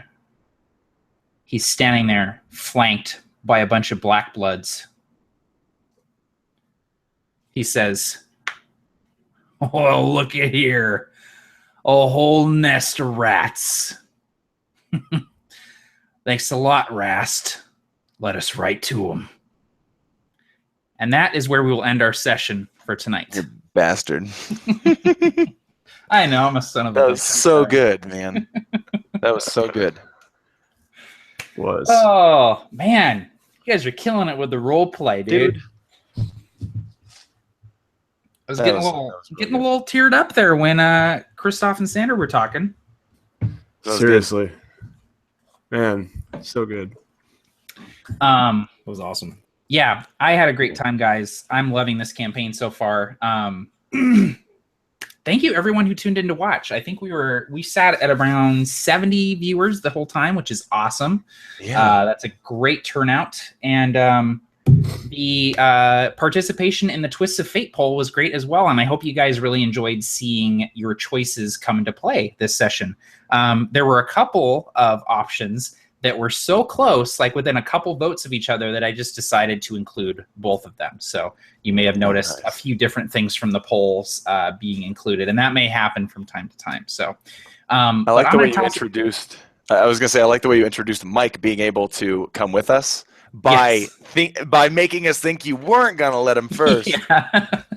I'm glad you enjoyed that. So good. Yeah. I'm going to toss it over to these guys to do their outros and plug anything that they want to plug, and then we're going to call it a night here. So we're going to start from my left to right. We're going to start with Barker. My name is Barker, and I run the YouTube channel Be a Better Game Master, and I write some books that are at absolutetabletop.com. And I love this campaign. I really do. This feels like a story that I might read in a book. I feel like when I think of Sander, I think of like the River from Firefly. I get that sort of vibe. I like Edric is just the perfect character for this campaign. I can't even imagine what the campaign would be without it. And Tim is just, I mean, it's getting to the point where I feel like we take it for granted for how awesome you are at killing roleplay, Tim. But like, I just want to let you know, I don't take it for granted, man. That was absolutely incredible. And yeah. And thank you, Matt. So that's all I have to say, all 10 minutes. I carnied it. I really carnied it there. You really carnied that Thanks, up, everybody, for tuning in. I'm gonna throw it over to Tim. Now I got to double the length because then people will know that that's my thing. No, I'm being stupid, but that's really carny. It's a stupid joke. So I'm Tim. I'm half of Tabletop Terrors, and I love being a part of this campaign, and I have actually been integrating some Provoker stuff into our channel lately, like leveling up my character and doing those kinds of things, because this campaign is just a part of me, and the Provokers in general is a part of me. So I just want to thank you guys, because tonight is the first time for me that it started kind of really hitting, and I was like, okay, I feel like I know who this character is now. I was really I had a very surface idea, but then the way that you guys role played and how you brought it in, I was like, dude, thank you all, because it locked into place the shape that all of you created with your characters. I was like, okay, here's my shape. And so, yeah, thank you all. And I will throw it to Nate the Great. Cool. Yeah, I love that analogy, Tim, of just kind of fitting into shape. It takes a while sometimes, but it's really cool to see it happening. So my name is Nate, and I run the channel on YouTube, WASD20. You can also find me at wasd20.net or sellswordmaps.com. And it's been awesome as always. Can't wait for till session 3. Let's do it. And hi, everyone. I'm Mike. I play Edric Meadows, and this is probably the very first time that I've ever played in a game where I felt completely fulfilled. I just like my whole brain feels full with everything, and at the same time I've done doing with role playing and fighting, and I feel just so heavy. It's not just because I'm tubby, but it is just like, it was such a wonderful experience to get this game. I am so happy I've got involved. So that was my roundabout. Like, I could see what this is awesome. And so I have a channel. You can check me out, check all these guys out, BrigadeCon, so on and so forth. And that's me. That's my rant over. And I don't know about you guys, but when Edric got shot with that arrow, to me, that's when the game went to slow motion in my head. Like, that was like the Boromir moment, the Boromir getting shot moment. That was like all right, it's real. Like that to me, yeah, so good. Absolutely, yeah, that was for me too. Thank you guys for playing in this campaign with me. It's been a blast so far. I can't wait for more. Again, you guys should check out brigadecon.org. Registration is open now. If you're interested in playing in some games for BrigadeCon, you should go check it out. It's going to be a blast. It's going to be a lot of fun. And the other thing I was going to say is the Twists of Fate, the polls in between sessions. If you guys want to get involved and help us decide what's happening in the campaign and the little interludes that happen, you can check out the Fistful of Dice Facebook page. And we also share the stuff on the Absolute Tabletop Facebook group. All right. Enough of my yakking. That's where we're going to end it. Everyone have a great night, morning, afternoon, wherever it is that you are in the world. Thank you for tuning in. Thank you for always being positive and awesome. And as always, may your pizzas be hot and ready. Zeke Martin.